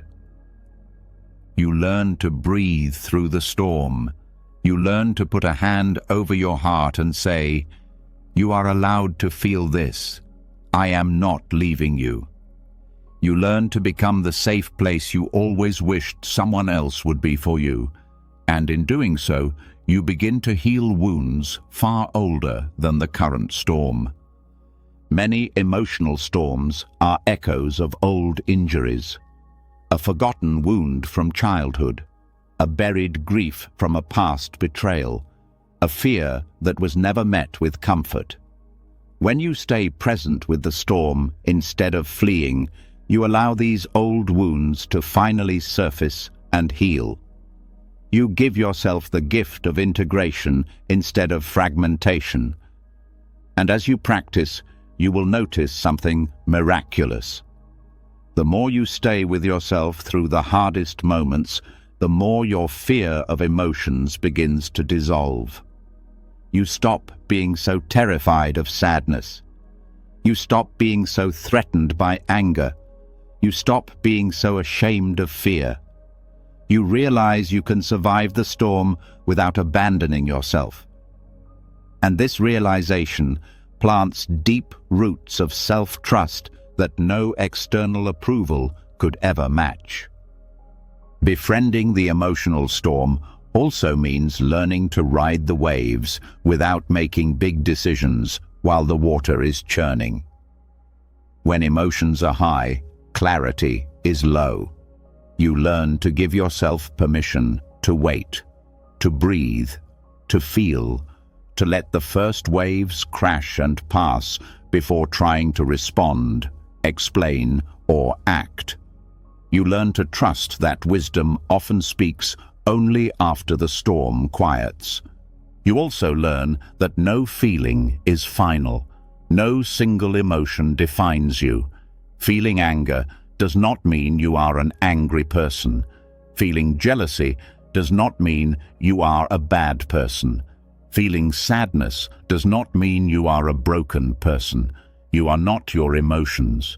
You are the space that can hold them all without collapsing.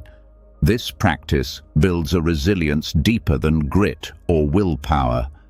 It builds a resilience rooted in love, not force, in patience, not resistance, in tenderness, not judgment. It allows you to walk through the wildest inner weather without losing yourself. And it teaches you something even more powerful, that you are worthy of love, not because you are always calm, always cheerful, always wise, but because you are willing to stay with yourself through the storms, because you are willing to love what is hardest to love, because you are willing to meet your own heart not only when it shines, but when it trembles. Tonight, as you breathe and drift into rest, Let yourself lay down the armor you thought you needed to earn love. Let yourself be raw. Let yourself be real. Let yourself be whole, even in the middle of whatever storms are still moving through you. You do not have to fix the storm tonight. You only have to stay. You only have to breathe. You only have to whisper to yourself again and again, even now, especially now, I am worthy of love. And know that every time you choose to stay with yourself through the flood, you are becoming someone unbreakable, not because you never feel pain, but because you never leave yourself behind again. You are not broken because you feel deeply. You are beautiful because you dare to stay present with all of it. You are not failing because you struggle. You are living because you allow yourself to be fully here, fully human, fully awake, even inside the storm. When you learn to stay with yourself through the emotional storms, when you stop running from your sadness, your anger, your fear, a new kind of tenderness slowly begins to grow inside you. It is not loud. It does not announce itself with fireworks. It is quiet, almost shy at first.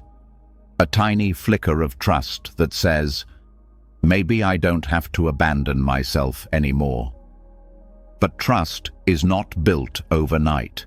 It is not built by grand declarations or dramatic promises. It is built slowly, patiently, through the small, invisible acts of kindness you offer yourself every day. Tonight, we begin the gentle, revolutionary work of learning the art of small mercies. Self-trust is not rebuilt through lectures.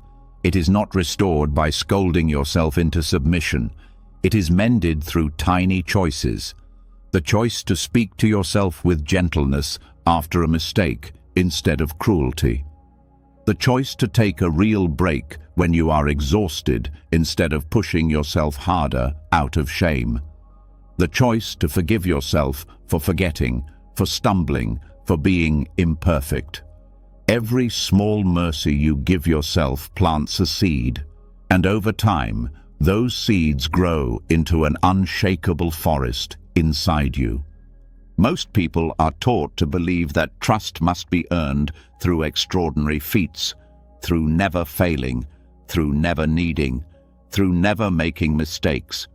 But Buddhism teaches that the deepest trust is built not in the extraordinary moments, but in the ordinary ones, in how you treat yourself when no one is watching, in how you speak to yourself when you are tired, when you are scared, when you fall short.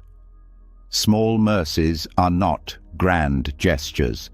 They are the simple acts that say, I choose to stay with myself even here. They are the moments when you notice you are slipping into harsh self-talk and you pause, take a breath, and choose a kinder word. They are the moments when you feel the temptation to punish yourself for being tired, but instead you close your eyes for 5 minutes and let yourself rest without apology. They are the moments when you catch the old instinct to scold yourself for every tiny imperfection, and instead you smile softly and whisper, "It's okay, you're still learning." The mind often wants dramatic change. It wants to fix everything at once. It wants to feel healed immediately. But real healing moves slower. It moves at the pace of trust. It moves at the pace of small mercies, repeated over and over until they become the new foundation of your life.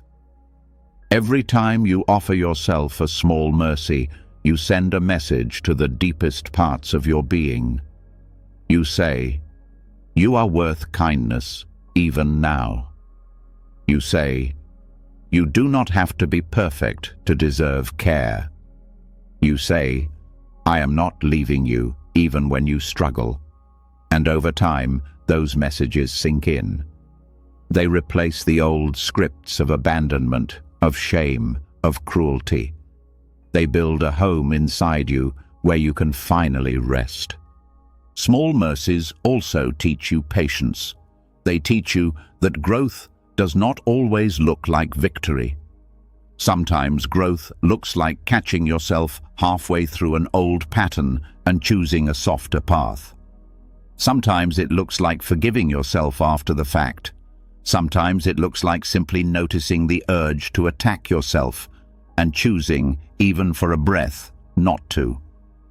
These tiny acts of kindness are powerful precisely because they are small, because they happen in the hidden moments, because they accumulate quietly, invisibly, until one day you realize you are standing on solid ground you built with your own hands. And the beautiful thing about small mercies is that they do not require you to feel ready. You do not have to wait until you believe you are worthy. You do not have to wait until you feel confident. You can start now, exactly as you are, simply by offering yourself the same patience and care you would offer to someone you love. You forgive yourself for missing a deadline. You thank yourself for trying even when you are scared. You soothe yourself after a hard conversation. You let yourself laugh at your own awkwardness instead of cringing in shame. You hold your own hand quietly, invisibly, every day, until the hand you are holding no longer feels so lost. Buddhism often speaks of compassion, not as a feeling, but as a practice. Not something you feel when it is convenient, but something you choose even when it is hard. Small mercies are this practice made real. They are the living proof that you can be your own source of healing. They are the quiet rebellion against every voice that ever told you that you had to be perfect to be loved. And as you practice, you will notice something incredible. The way you treat yourself in the small moments will start to reshape your entire life. You will find yourself less reactive with others. You will find yourself more patient with their imperfections. You will find yourself less desperate for external validation.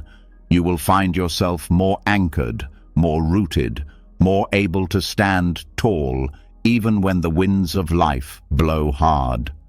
Because trust built on small mercies is not fragile. It is not built on the shifting sands of success or failure. It is built on the steady, quiet rhythm of choosing kindness again and again, even when no one else sees, even when no one else understands. Small mercies also teach you how to handle setbacks differently. When you inevitably fall back into old patterns, because you will, you do not spiral into shame. You notice, you breathe, you offer yourself a soft word, you begin again. No drama, no despair, just the next small mercy, just the next gentle step. This way of living is not flashy. It will not always be celebrated by a world obsessed with big victories, but it will be real. It will be sustainable. It will be yours. Tonight, as you breathe and drift into rest, think of one small mercy you can offer yourself tomorrow. One tiny act of kindness. One gentle choice. One moment of patience where once you would have rushed to judgment. Plant that seed. Water it with your breath. Trust that it will grow. You do not have to fix everything overnight. You do not have to become perfect to be worthy. You only have to begin. You only have to be willing to offer yourself the smallest kindness and trust that over time, those small mercies will build a life of great, unshakable love. You are not too broken to heal. You are not too late to start. You are not too far gone to return. You are always only one small mercy away from beginning again. As you begin to rebuild trust through small mercies, as you offer yourself steady kindness even in the invisible corners of your days, you start to feel something new rising quietly inside you.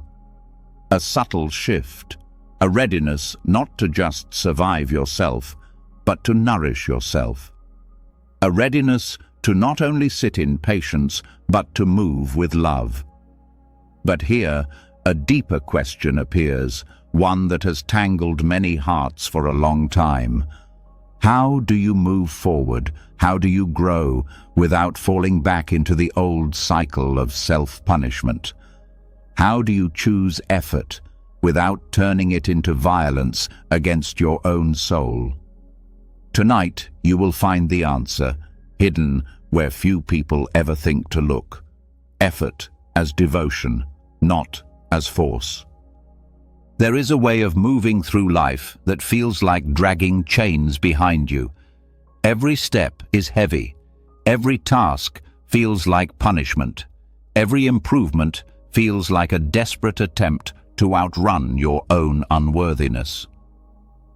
This is the way most people are taught to live. Work harder, try harder, fix yourself harder, as if life itself were a courtroom and you are always on trial. But Buddhism teaches something different. It teaches the middle way, the path that avoids the extremes of laziness and self-cruelty, the path that honors effort, not as a sentence handed down by some invisible judge, but as a sacred offering. Effort, when rooted in love, is not punishment. It is prayer. It is devotion. It is an act of tenderness toward your own spirit. When you brush your teeth with care, when you nourish your body with food that makes you feel alive, when you stretch your body even when you are tired, when you step outside for fresh air even when the bed is calling you back, these are not acts of self-control for the sake of control. They are small daily rituals of devotion. They say, I am worth the effort. My life is worth tending. Working for your own happiness without force means shifting the reason you act. You do not move because you hate yourself. You move because you love yourself enough to want better. You do not change because you are ashamed of who you are. You change because you are honoring the sacredness already inside you. And this shift changes everything. When effort is rooted in punishment, it burns you out. It drains your soul. It turns every task into a battlefield. It turns every mistake into a reason to lash yourself. But when effort is rooted in love, it nourishes you. It fills your heart. It turns even the simplest acts into songs of care. You learn to ask a different question. Not, how can I fix myself? But, how can I care for myself more deeply?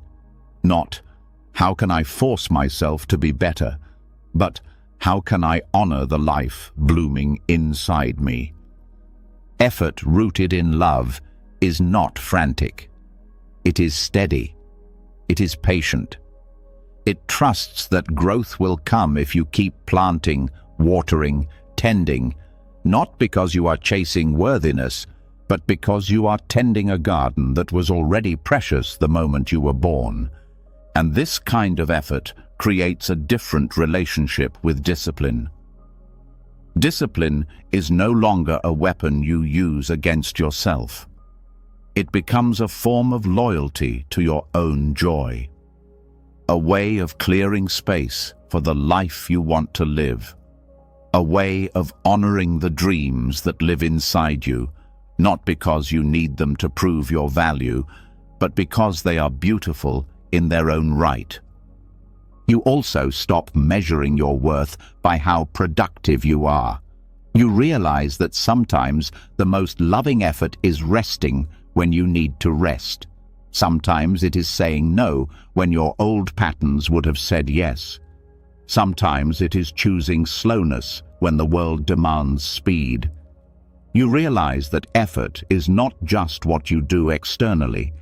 It is the internal choice to move through life with kindness instead of cruelty. Effort without force also teaches you how to stay steady during hard seasons, when motivation disappears, when energy wanes, when everything feels heavy. You no longer need to panic. You no longer need to whip yourself back into shape. You trust that devotion moves even when excitement fades. You trust that the roots you are planting will hold you steady even when the storms come. And you allow yourself to celebrate the small victories, not with arrogance, not with pressure, but with quiet gratitude. You celebrate getting out of bed on hard mornings. You celebrate taking one step when you felt like giving up. You celebrate choosing one kind thought when the old cruelty tried to rise. These celebrations are not vanity. They are the natural joy that blooms when you live in alignment with love. Buddhism speaks of right effort, not too much, not too little. Right effort flows from compassion, not fear. It flows from joy, not desperation. It flows from a deep understanding that you are not racing towards some future where you will finally be enough. You are already enough. Your effort now is simply a way of honoring the sacredness that has been there all along. And when you forget, because you will, when you slip back into old patterns of force and shame, you meet yourself not with more punishment, but with the same steady love you have been practicing. You breathe. You notice. You return. No drama. No despair. Just the next small, loving step. You are not here to force yourself into becoming someone else. You are here to become more fully yourself. You are here to nurture the seeds of wisdom, joy, and compassion already planted in the soil of your being. Effort rooted in love teaches you to move not because you are empty and need to be filled, but because you are full and ready to overflow. It teaches you to trust that taking care of yourself is not selfish. It is sacred.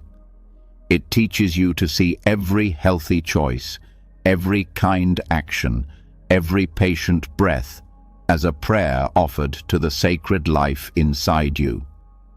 Tonight, as you breathe and rest, let yourself feel the difference between effort that punishes and effort that nourishes. Let yourself choose, again and again, to move from love.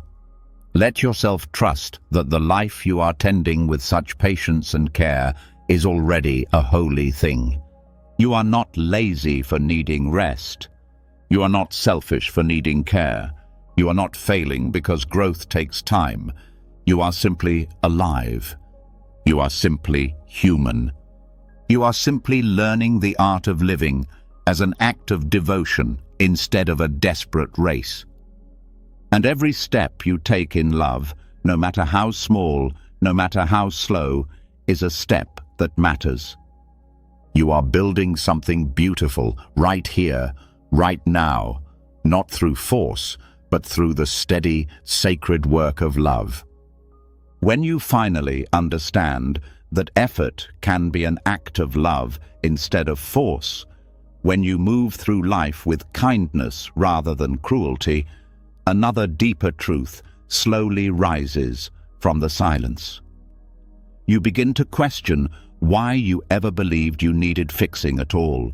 You start seeing that most of your suffering was never about actual brokenness, but about carrying a story that said you were broken. Tonight, you step into one of the greatest awakenings of self-love, realizing there is nothing wrong with you that needs to be fixed, only a living mystery to be honored. From the beginning, you were taught to treat yourself like a problem. Improve this, hide that, correct this flaw, fix that weakness. Every mistake was held up as proof that something was wrong with you. Every failure was treated like evidence that you were lacking. But Buddhism whispers a different truth through every leaf, every breath, every passing cloud. Nothing in nature apologizes for existing. Nothing in nature demands to be corrected before it can belong, and neither do you. You were never meant to be a project. You were never meant to be a checklist. You were meant to be a living, breathing, unfolding being, full of contradictions, full of surprises, full of mysteries that even you are not meant to fully solve.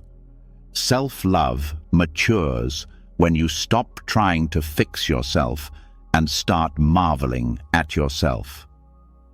When you stop treating your sadness, your anger, your quirks, your desires, your fears as flaws to be eradicated, and start seeing them as parts of a rich, complex tapestry that tells the story of a real, breathing human life. You are not a machine that needs constant upgrading. You are a mystery that is still unfolding, moment by moment, breath by breath. You are not incomplete. You are in motion. You are not defective.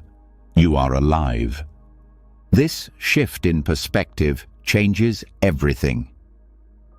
Instead of looking at yourself with the cold eyes of a critic, you start looking with the warm eyes of a poet. Instead of asking, "What's wrong with me?" you start asking, "What is blooming in me now?"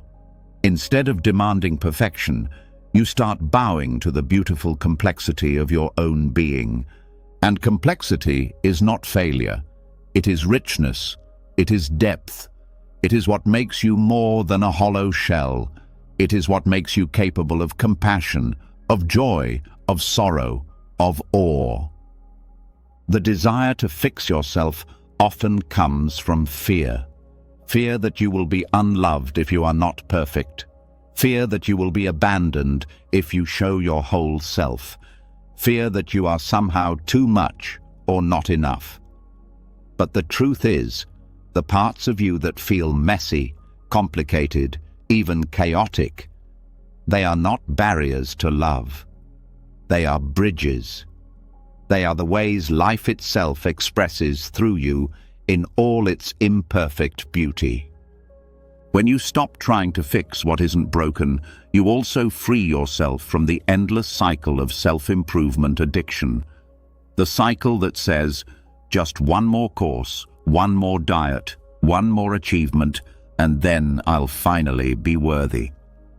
You realize you can still grow, still evolve, still reach for dreams, but not because you are lacking, because you are full, because growth is a natural, joyful part of being alive, not a desperate scramble to earn your own existence. Marveling at your own mystery means learning to sit with yourself without demanding that you make sense all the time. It means allowing yourself to be confused sometimes, to be in between, to be messy, to be unfinished. It means allowing questions to live inside you without rushing to find answers. It also means honoring your contradictions. You can be strong and vulnerable. You can be wise and still learning.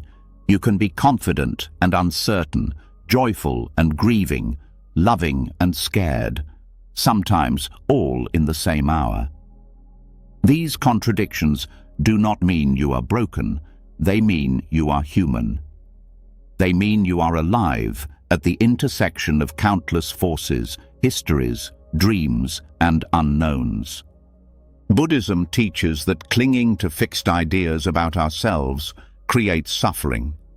When you demand that you always be the strong one, the good one, the healed one, you set yourself up to fall into shame the moment you feel weak, messy, or confused.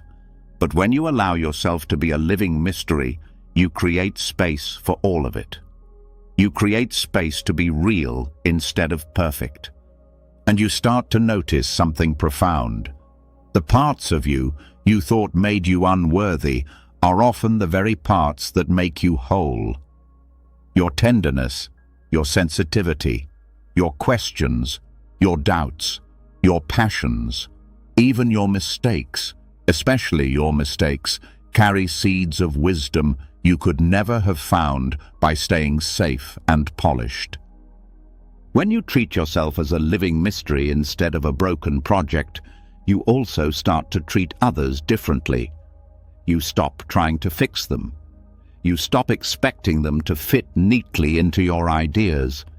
You give them the same spaciousness you are learning to give yourself.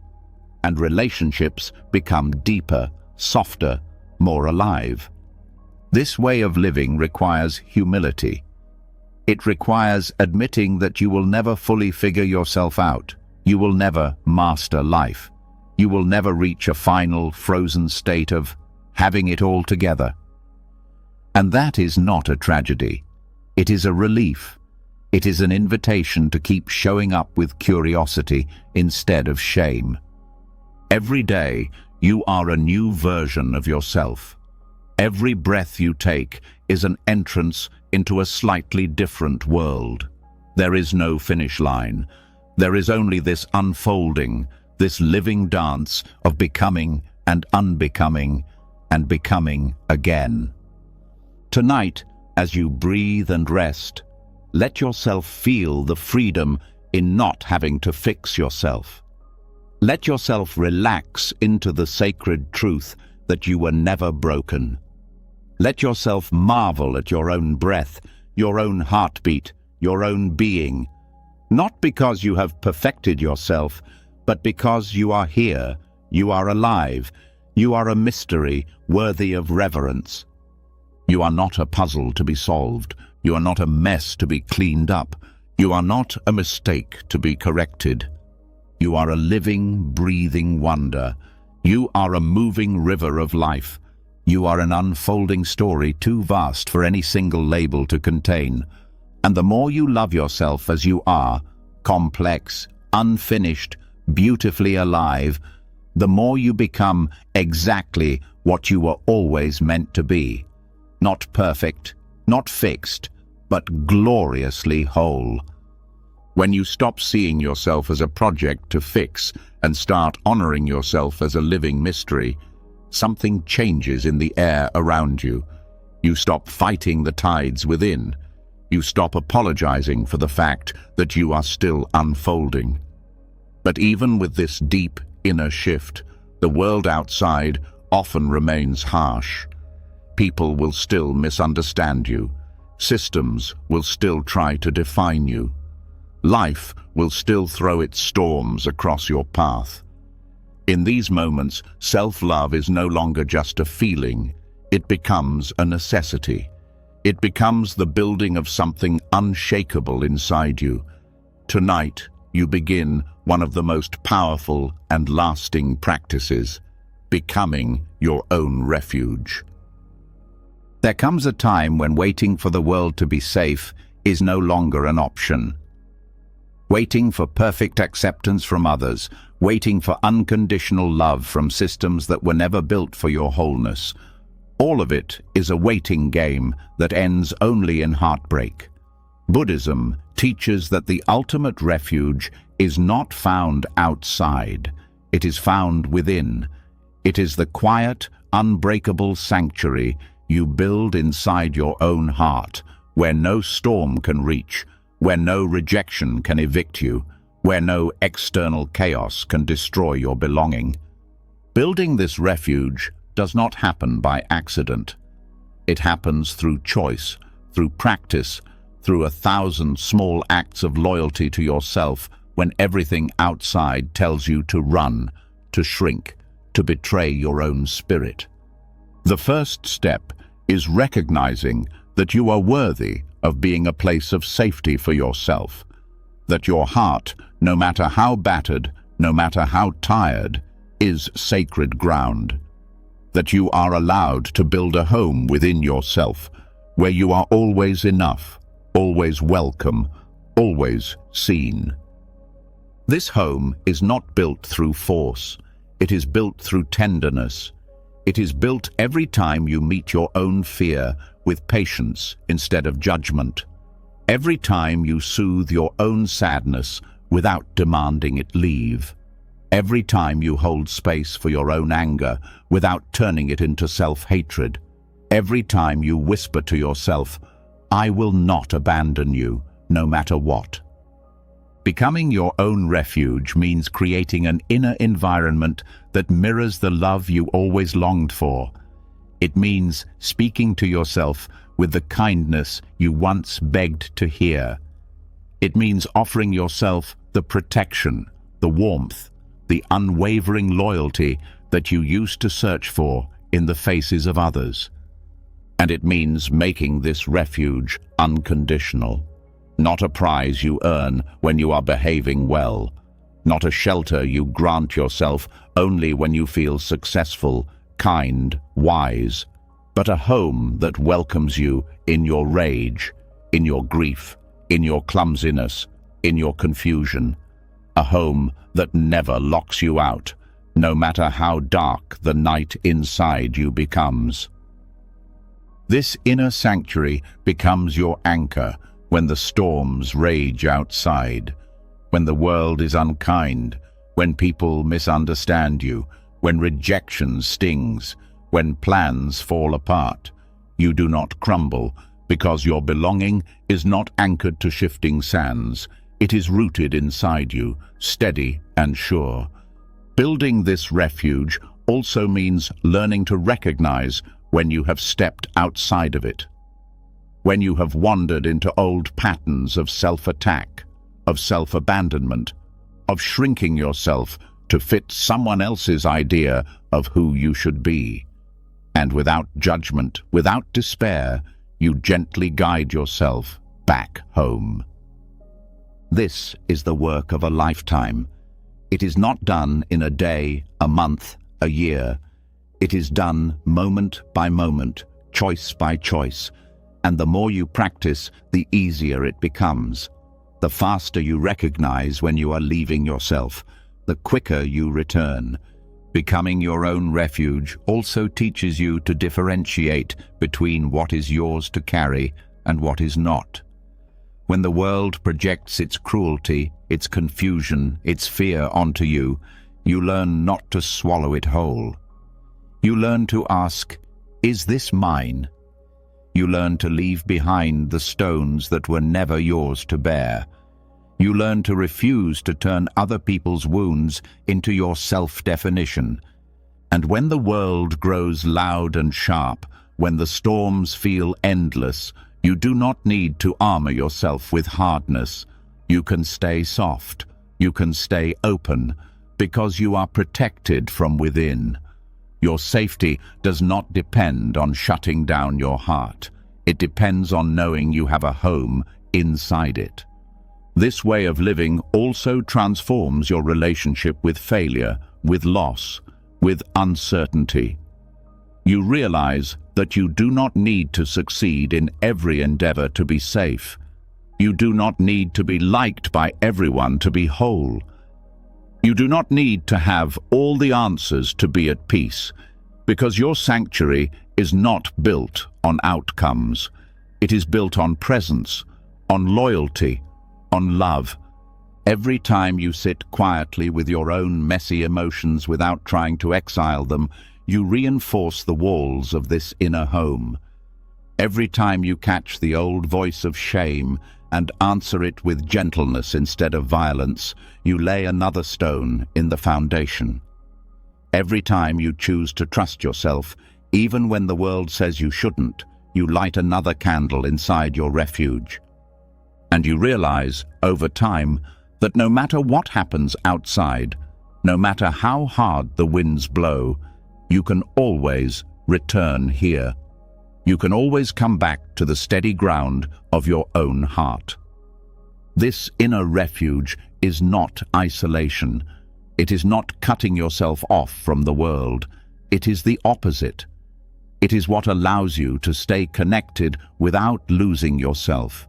It is what allows you to love others without collapsing into them. It is what allows you to show up fully, knowing that no matter how you are received, you are already home.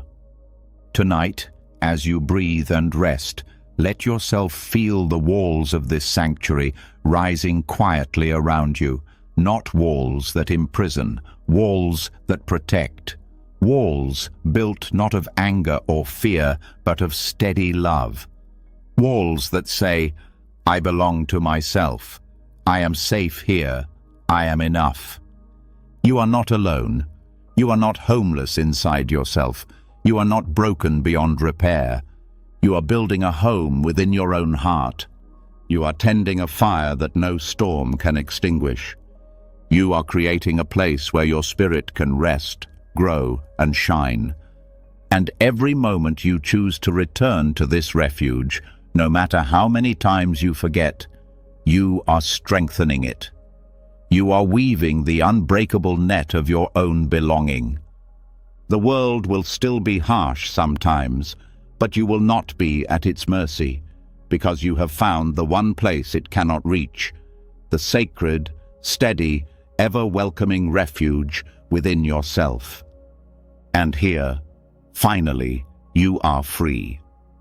When you finally create an inner refuge that no storm can destroy, when you no longer depend on the outside world for your sense of safety, a deeper wisdom begins to stir within you. You realize that your choices, your words, your thoughts, even the way you treat yourself in private, are not isolated moments. They ripple outward. They build something much bigger than just this life, bigger than just this body. Tonight, you open the door to a secret few truly understand. Every act of gentleness toward yourself is not just healing you now, it is shaping your future in ways too vast to see. Buddhism teaches that karma is not punishment. It is momentum. It is the invisible current created by every thought, every word, every action. It is not some outside force deciding your fate. It is the natural unfolding of the seeds you plant every day. And when you choose softness instead of harshness toward yourself, when you choose patience instead of shame, when you choose mercy instead of cruelty, you are planting seeds that will blossom not just in this lifetime, but beyond it. Every moment of gentleness you offer yourself now is a gift to the being you will become. Every kind word whispered into your own heart becomes a wind at your back in lives you cannot yet imagine. Every time you forgive yourself instead of attacking yourself, you lighten the load for all the future versions of you still to come. This is not just poetry. It is the living law of compassion in motion. When you soften toward yourself, you interrupt cycles of violence that have been passed down through generations. You break chains you may never have seen but have always felt. You create a new path where cruelty is not the default, where tenderness is the air you breathe. And the most powerful thing is, this transformation does not depend on perfection. It does not require you to never feel anger, never make mistakes, never stumble.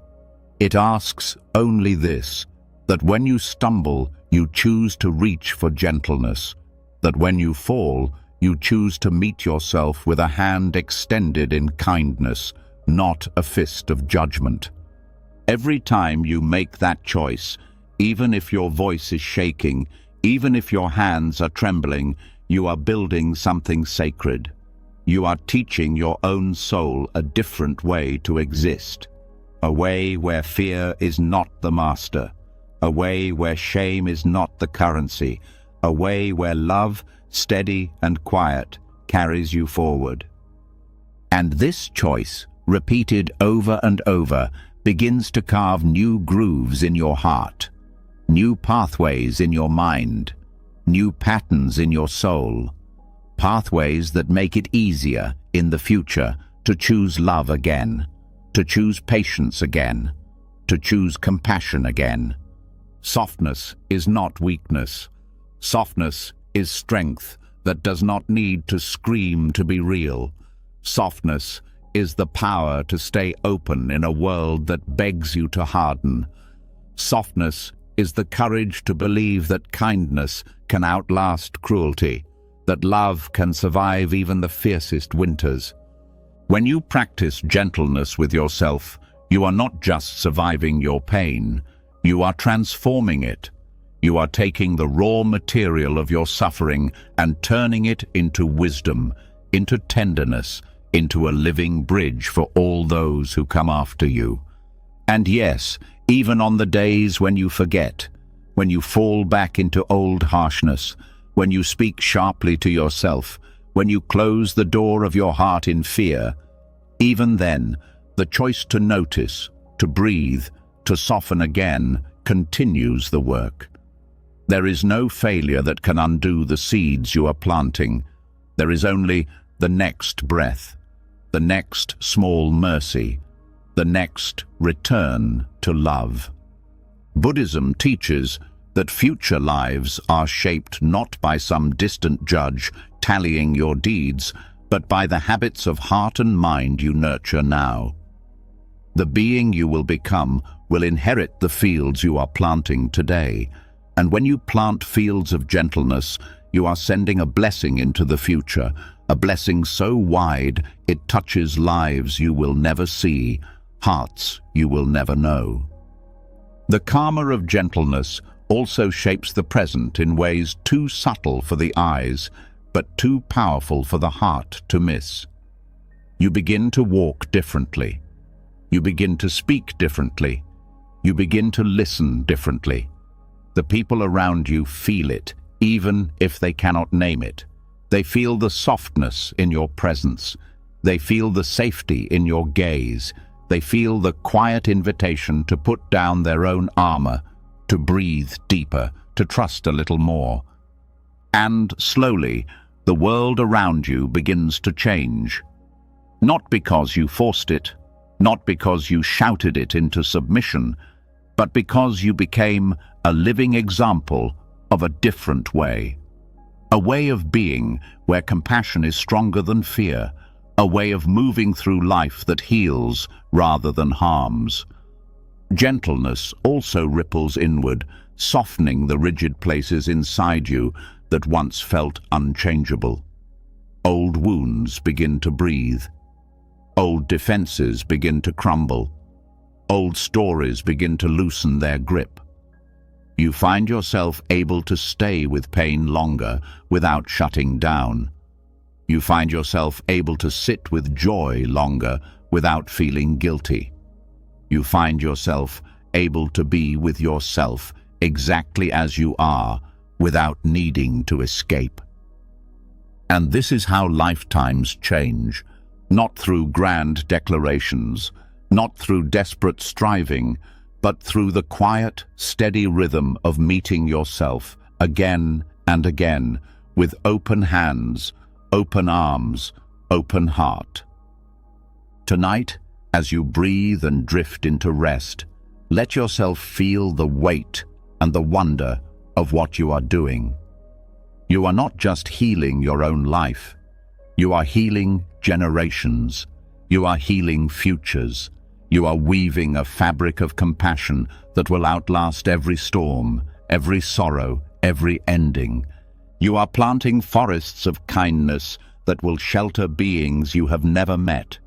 You are lighting lanterns of mercy that will guide hearts you will never know. You are building bridges of love that will carry souls across oceans of fear and loneliness. And you are doing it not by being perfect, but by being willing, by being present, by being tender in moments when harshness would be easier. This is the karma of gentleness. This is the legacy you are creating, breath by breath, choice by choice, mercy by mercy. You are stronger than you know. You are softer than you fear. You are shaping futures with every quiet act of love you offer yourself. And even when you cannot see it, even when you doubt it, even when the world outside seems unchanged, trust that nothing is wasted. Trust that every moment of gentleness echoes further than you can imagine. Because love, once set in motion, never dies. It moves through time like light through the darkness, lighting paths, healing hearts, weaving a future where kindness is the strongest force of all. And it all begins, here, now, in this breath, with you. As you begin to plant gentleness into the soil of your life, as you water the future with patience and kindness, something even deeper starts to rise within you. A quiet knowing, too strong to ignore, starts to whisper beneath all the noise of fear and shame and doubt. A remembering, a return, a recognition that underneath every storm you have ever weathered, underneath every mistake, every heartbreak, every scar, there has always been something unbroken, something luminous, something holy waiting to be seen. Tonight, you begin the journey of trusting the inner bodhisattva already living inside you.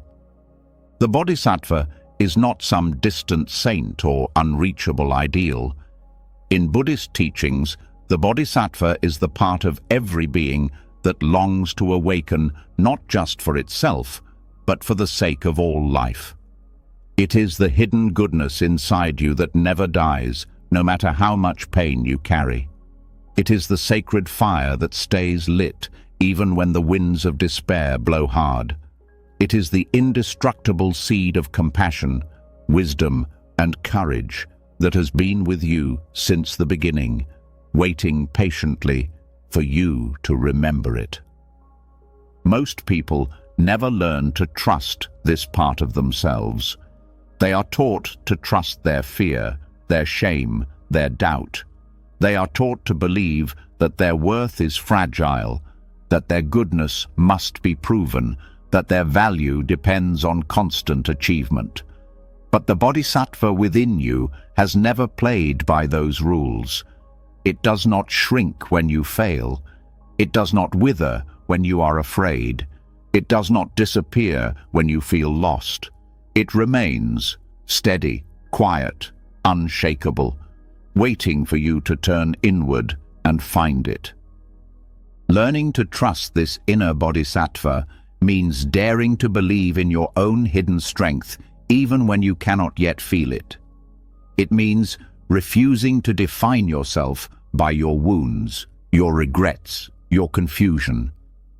It means learning to look deeper than the surface storms and to see the ocean of goodness that was always underneath. And it is not prideful to trust this goodness. It is not arrogance. It is humility of the highest kind.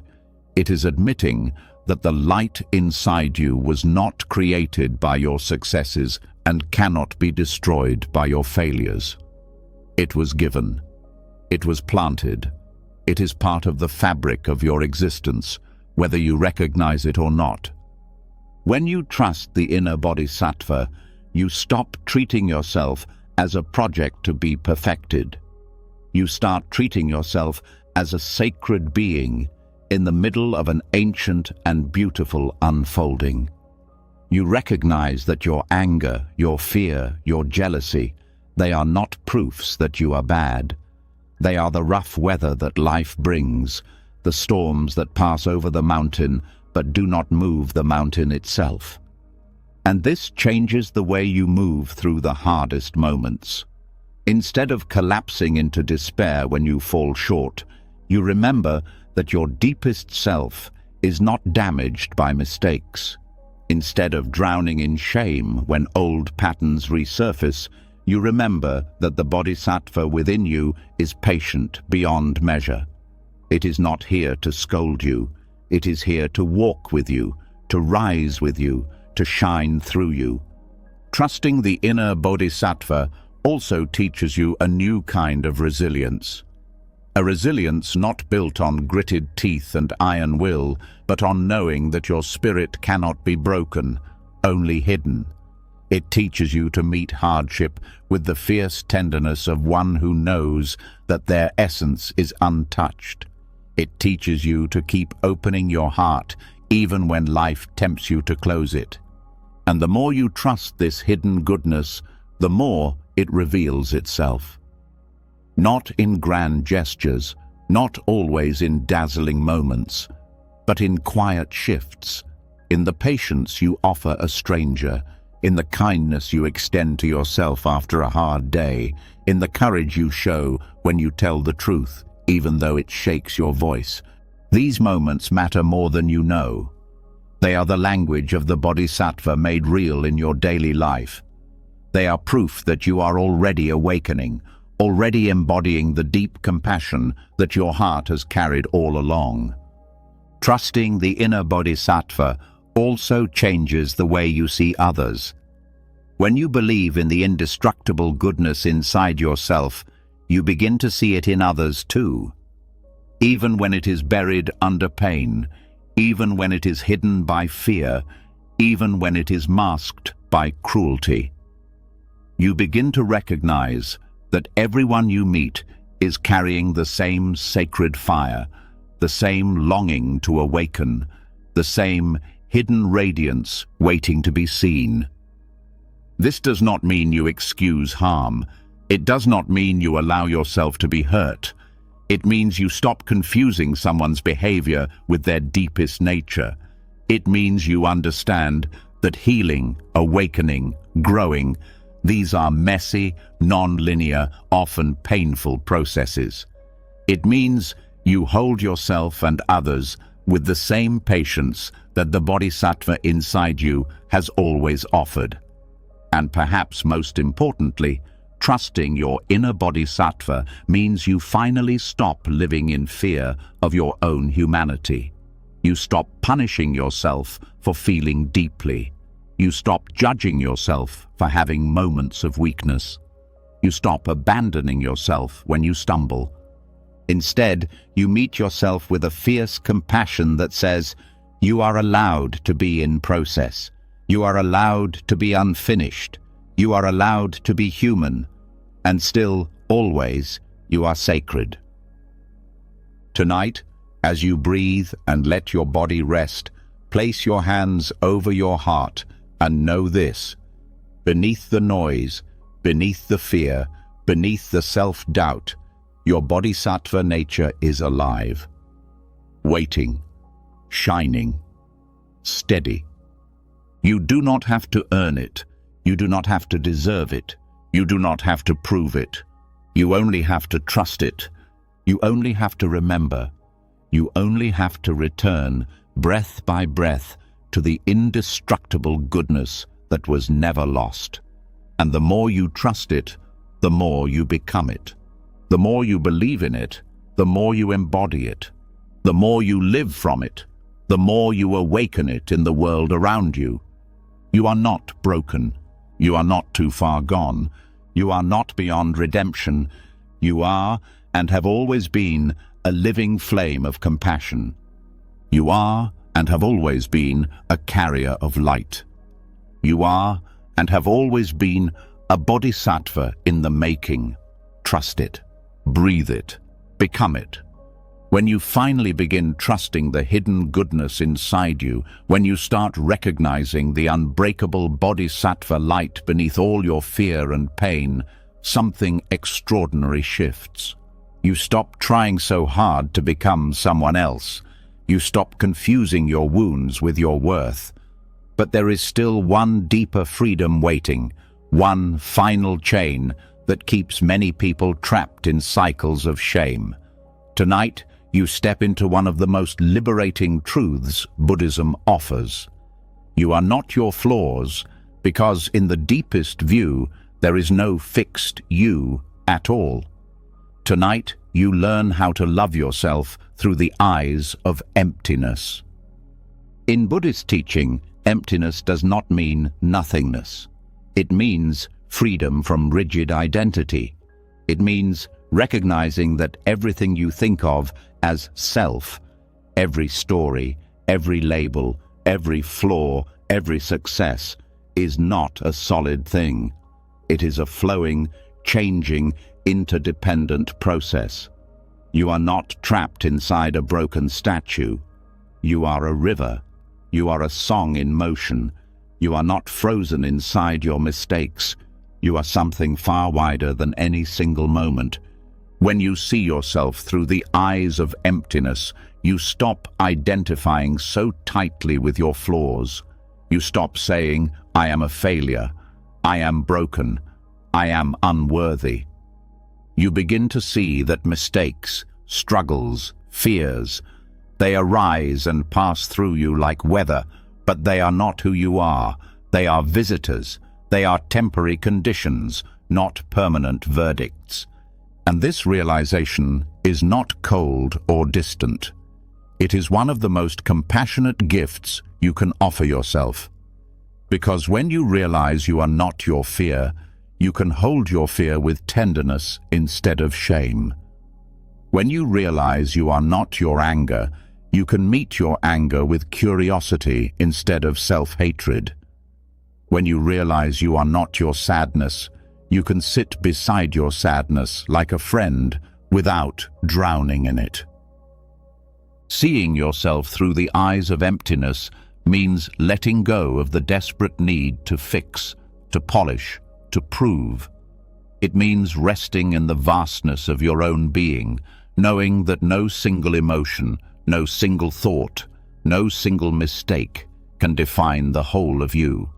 And it changes how you move through life. When you no longer see yourself as a fixed thing, you allow yourself to evolve. You allow yourself to forgive.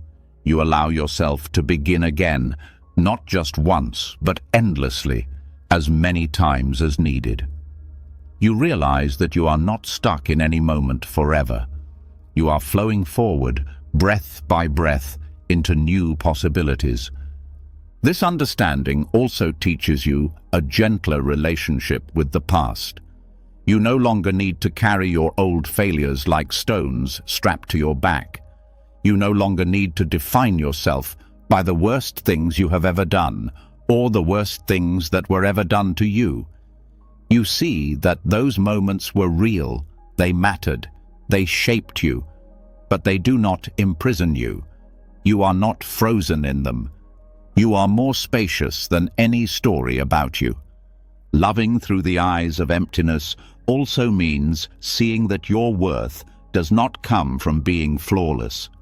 It comes from being alive, from being part of the great mysterious dance of existence, from being a unique expression of life itself, unfolding moment by moment in ways that can never be fully captured by any label, any judgment, any fear.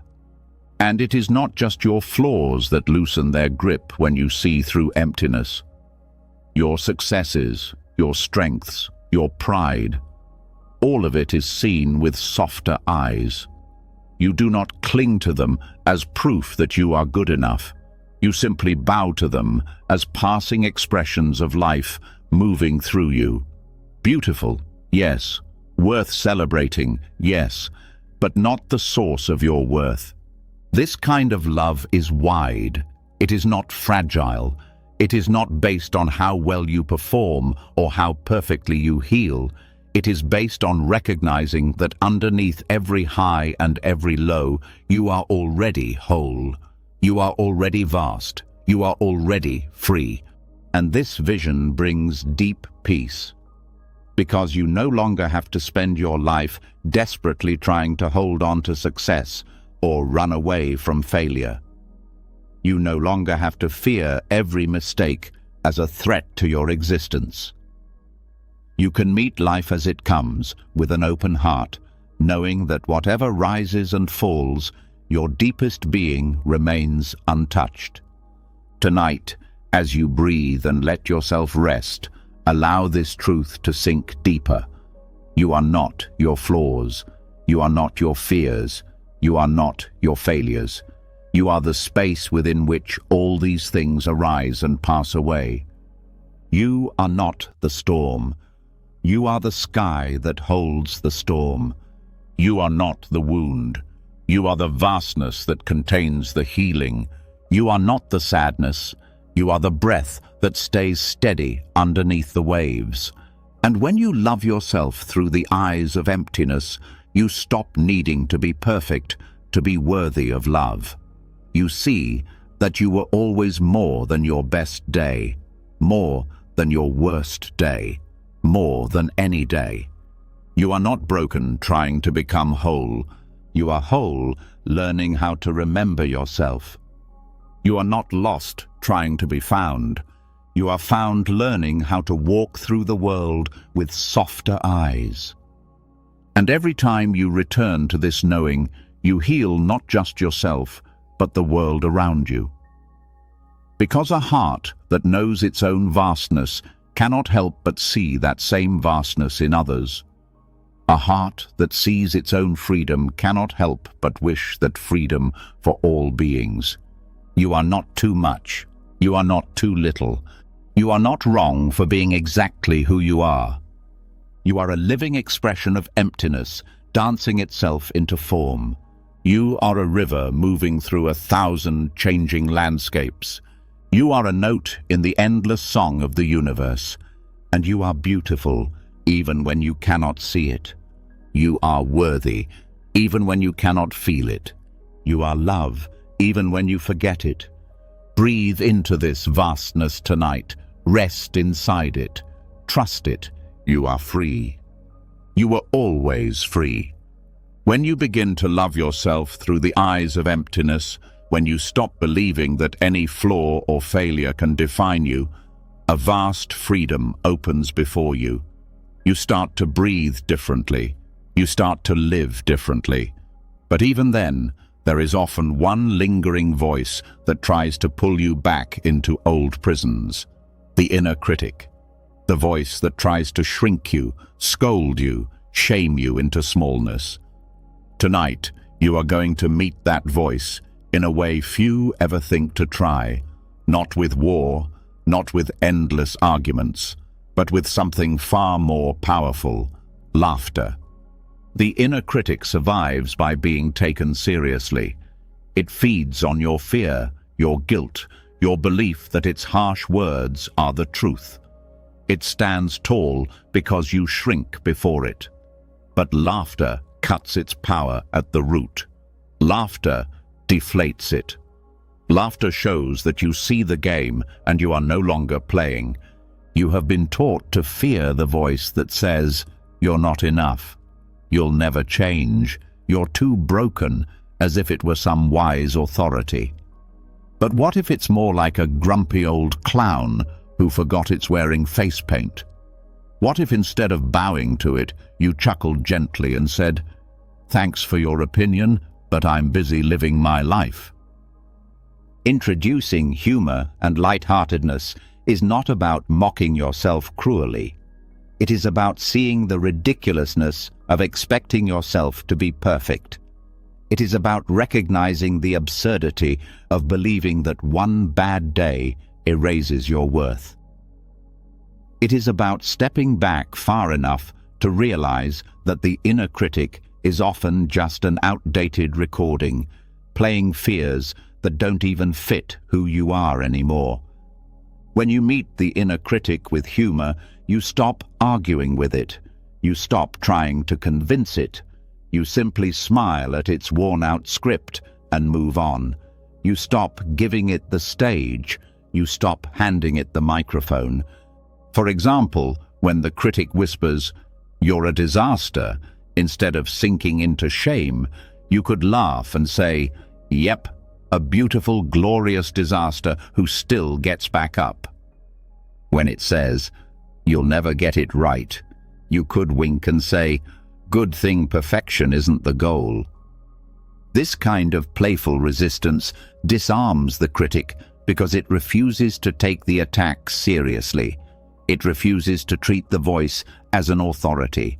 It treats it as background noise, as static, as the desperate clinging of old fears that have lost their hold. And the more you practice, the faster you spot the critic when it rises. You start catching it mid-sentence. You start hearing the ridiculous exaggerations. You start noticing how repetitive and boring it actually is. And you respond not with a fight, but with a soft chuckle, a shake of your head, a light step forward. This way of meeting the inner critic also builds resilience, because no matter how much you grow, no matter how much you heal, that voice may still pop up from time to time. But it will no longer terrify you. It will no longer control your choices. It will no longer define your days. Laughter reclaims your power. It reminds you that you are bigger than any single thought. It reminds you that life is not a courtroom where you are constantly on trial. It reminds you that you are here to live, to explore, to stumble and dance and wonder, not to meet some impossible standard of flawlessness. Buddhism teaches that clinging to rigid self-views creates suffering. The inner critic thrives on rigidity. You must always be good. You must always succeed. You must never falter. But humor introduces flexibility. It bends the rigid stories until they snap. It creates space. It allows you to move, to breathe, to be. And laughter is not denial. It is a different kind of wisdom. It is seeing the seriousness of life, seeing the sorrow, seeing the fear, and still choosing to keep your heart light enough to float above it sometimes. It is refusing to let pain have the final word. When you laugh with yourself, you practice the deepest form of kindness. You show that you do not have to be perfect to be loved. You show that mistakes are not moral failings, but part of the hilarious, messy adventure of being human.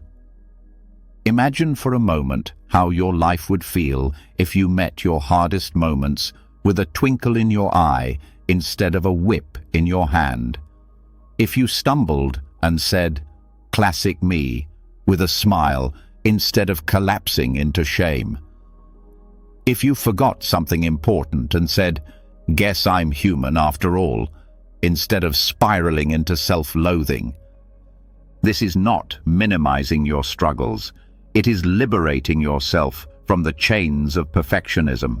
It is letting yourself breathe, letting yourself live, letting yourself love even the parts of you that are still learning how to love. And over time, this practice changes the very fabric of your relationship with yourself. The harsh inner voice grows fainter, weaker, less convincing. The lightness you cultivate begins to weave itself into your days. You laugh more easily, you forgive more quickly, you move through mistakes with the grace of someone who knows they were never meant to be a statue, they were meant to be alive. Tonight, as you rest, let yourself feel the possibility of meeting yourself with more laughter. Let yourself imagine facing your old fears, not with trembling, but with a grin. Let yourself feel the weight lifting as you realize you are allowed to find humor even in your own stumbling steps. You are not a failure for being imperfect. You are not doomed because you are still learning. You are not broken because you can laugh at yourself. You are alive. You are growing. You are discovering that freedom does not come from never making mistakes. It comes from never letting mistakes steal your joy. Breathe into that freedom tonight. Let it rise in you like a soft, unstoppable laughter, the kind that says, "I see it all, the beauty, the mess, the wonder, and I choose to keep loving anyway." You are already enough. You are already worthy. And you are allowed to enjoy this wild, imperfect journey, laughter and all. When you learn to laugh at the voice that once ruled you, when you meet your own stumbles with a smile instead of a sword, a deep and lasting softness begins to settle into your heart. You stop being at war with yourself. You start seeing your own humanity not as something to fight, but as something to celebrate. But even then, one final heavy burden often remains hidden in the corners of the heart, the belief that at your core, you are broken. Tonight, you take one of the bravest steps of all, letting go of that story for good. The idea that you are fundamentally broken did not begin with you. It was whispered by wounded voices. It was carved by painful experiences. It was reinforced by a world that profits from your doubt. But it was never true. It was never your real reflection.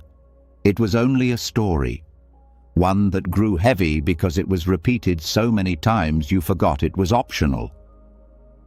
Self-love deepens when you see that being human does not mean being broken. It means being alive in a world full of impermanence, loss, change, confusion, and wonder. It means carrying both beauty and pain in the same heart. It means stumbling and rising, losing and finding, hurting and healing, not as a mistake, but as the very rhythm of living. You are not broken because you have wounds. You are not broken because you have doubts. You are not broken because you have scars that still ache in the quiet hours of the night. You are a living being walking through a world that was never designed to be easy. You are a heart learning how to stay open even after it has been bruised. And the story of being fundamentally broken was never your burden to carry. Letting go of that story is not about denying your pain. It is not about pretending everything is fine. It is about recognizing that your pain is part of your story, but it is not the end of your story. It is about refusing to make your suffering into your identity. When you grip the idea that you are broken, you limit your life before it even begins. You sit in cages that do not exist. You apologize for breathing. You shrink from your own dreams. You withhold your own love. But when you let that story fall away, even for a moment, you feel the truth rising like dawn through your chest. You were never meant to be a prisoner. You were always meant to be a living mystery, too vast to be summed up by any wound. Releasing the story of being broken also frees you to stop measuring your healing like a contest. You no longer have to keep checking if you are fixed yet. You no longer have to hide your messy days out of shame. You realize that healing is not a destination you must reach before you deserve peace. Healing is the way you keep loving yourself through every season, even the ones where everything hurts. True self-love is not about declaring yourself healed once and for all. It is about dropping the question altogether. It is about knowing you are worthy of tenderness right now, whether you feel radiant or shattered. Letting go of the story of being broken also softens the way you see your past. Instead of seeing your younger self as a series of mistakes, you start seeing someone who did the best they could with what they knew. Someone who survived. Someone who kept reaching for light even when everything around them was dark. And you stop punishing yourself for still having struggles. Struggles are not proof of failure. They are proof of life.